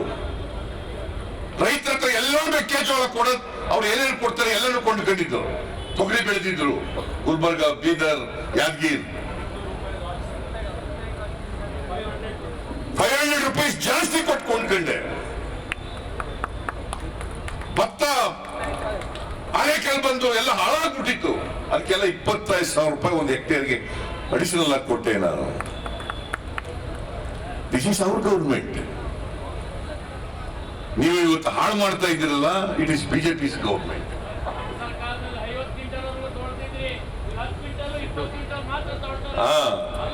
ವೆಂಕಟರಾಮಯ್ಯ ಹೇಳೋದೈತಿ, ನಾವು 50 ಕ್ವಿಂಟಾಲ್ ವರೆಗೂ ತಗೋತಾ ಇದ್ದವು. ಈಗ ಸಣ್ಣ ರೈತರು, ಅತಿ ಸಣ್ಣ ರೈತ, ಲ್ಯಾಂಡ್ ಪಂಪ್ಸ್ ಹಾಕಿ ಬಂದ್ಮೇಲೆ ಸಣ್ಣ ರೈತ, ದೊಡ್ಡ ರೈತ ಎಲ್ಲಿದ್ದಾರಪ್ಪ? ಅದನ್ನು ಹಾಳು ಮಾಡ್ಬಿಟ್ಟಿದ್ರಿ. ಈಗ 79A, 79B, 79C ರದ್ದು ಮಾಡಿಬಿಟ್ಟು ಇವತ್ತು ಉಳುವವನೇ ಭೂಮಿ ಒಡೆಯ ಅಂತ ಮಾಡಿದ್ವಲ್ಲ, ಉಳ್ಳವನೇ ಭೂಮಿ ಒಡೆಯ ಹಾಳು ಮಾಡಾಕಿದ್ದೀರಿ. ಉಳ್ಳವನೇ ಭೂಮಿ ಒಡೆಯ. ದೇವರಾಜ ಅರಸರವರು 1974 ಲ್ಯಾಂಡ್ ಪಂಪ್ಸ್ ಆಕ್ಟ್ ತಗೊಬಂದು ಉಳ್ಳವನೇ ಭೂಮಿ ಒಡೆಯ, ಉಳುವವನೇ ಭೂಮಿ ಒಡೆಯ. ಈಗ ದುಡ್ಡಿರೋರೇ ಭೂಮಿ ಒಡೆಯ, ದುಡ್ಡಿರೋರೇ ಮತ್ತೆ ಉಳಿತಾರ, ಬಡವರು ಉಳಿತಾರ. ದುಡ್ಡು ಸಿಗುತ್ತೆ ಅಂದ್ಬಿಟ್ಟು ಮಾರಾಟ ಮಾಡ್ಕೊಂಡು ಉಳಿತಾರೆ ಪಾಪ ಬಡವರೆಲ್ಲ. ಇವತ್ತು ರಾಜ್ಯ ಈ ರೀತಿ ಹಾಳಾಗ್ತಾ ಇದೆ. KPTCL ಆಕ್ಟ್ ಅದನ್ನೆಲ್ಲ ದುರ್ಬಲಗೊಳಿಸ್ಬಿಟ್ರಿ ನಾವು. ಪಾಪ ದಲಿತರಲ್ಲಿ ಈಗ ಜಮೀನು ಮಾರ್ಕೊಳ್ಳೋಕೆ ಶುರು ಮಾಡ್ಕೊಂಡ್ಬಿಟ್ಟಿದ್ದಾರೆ.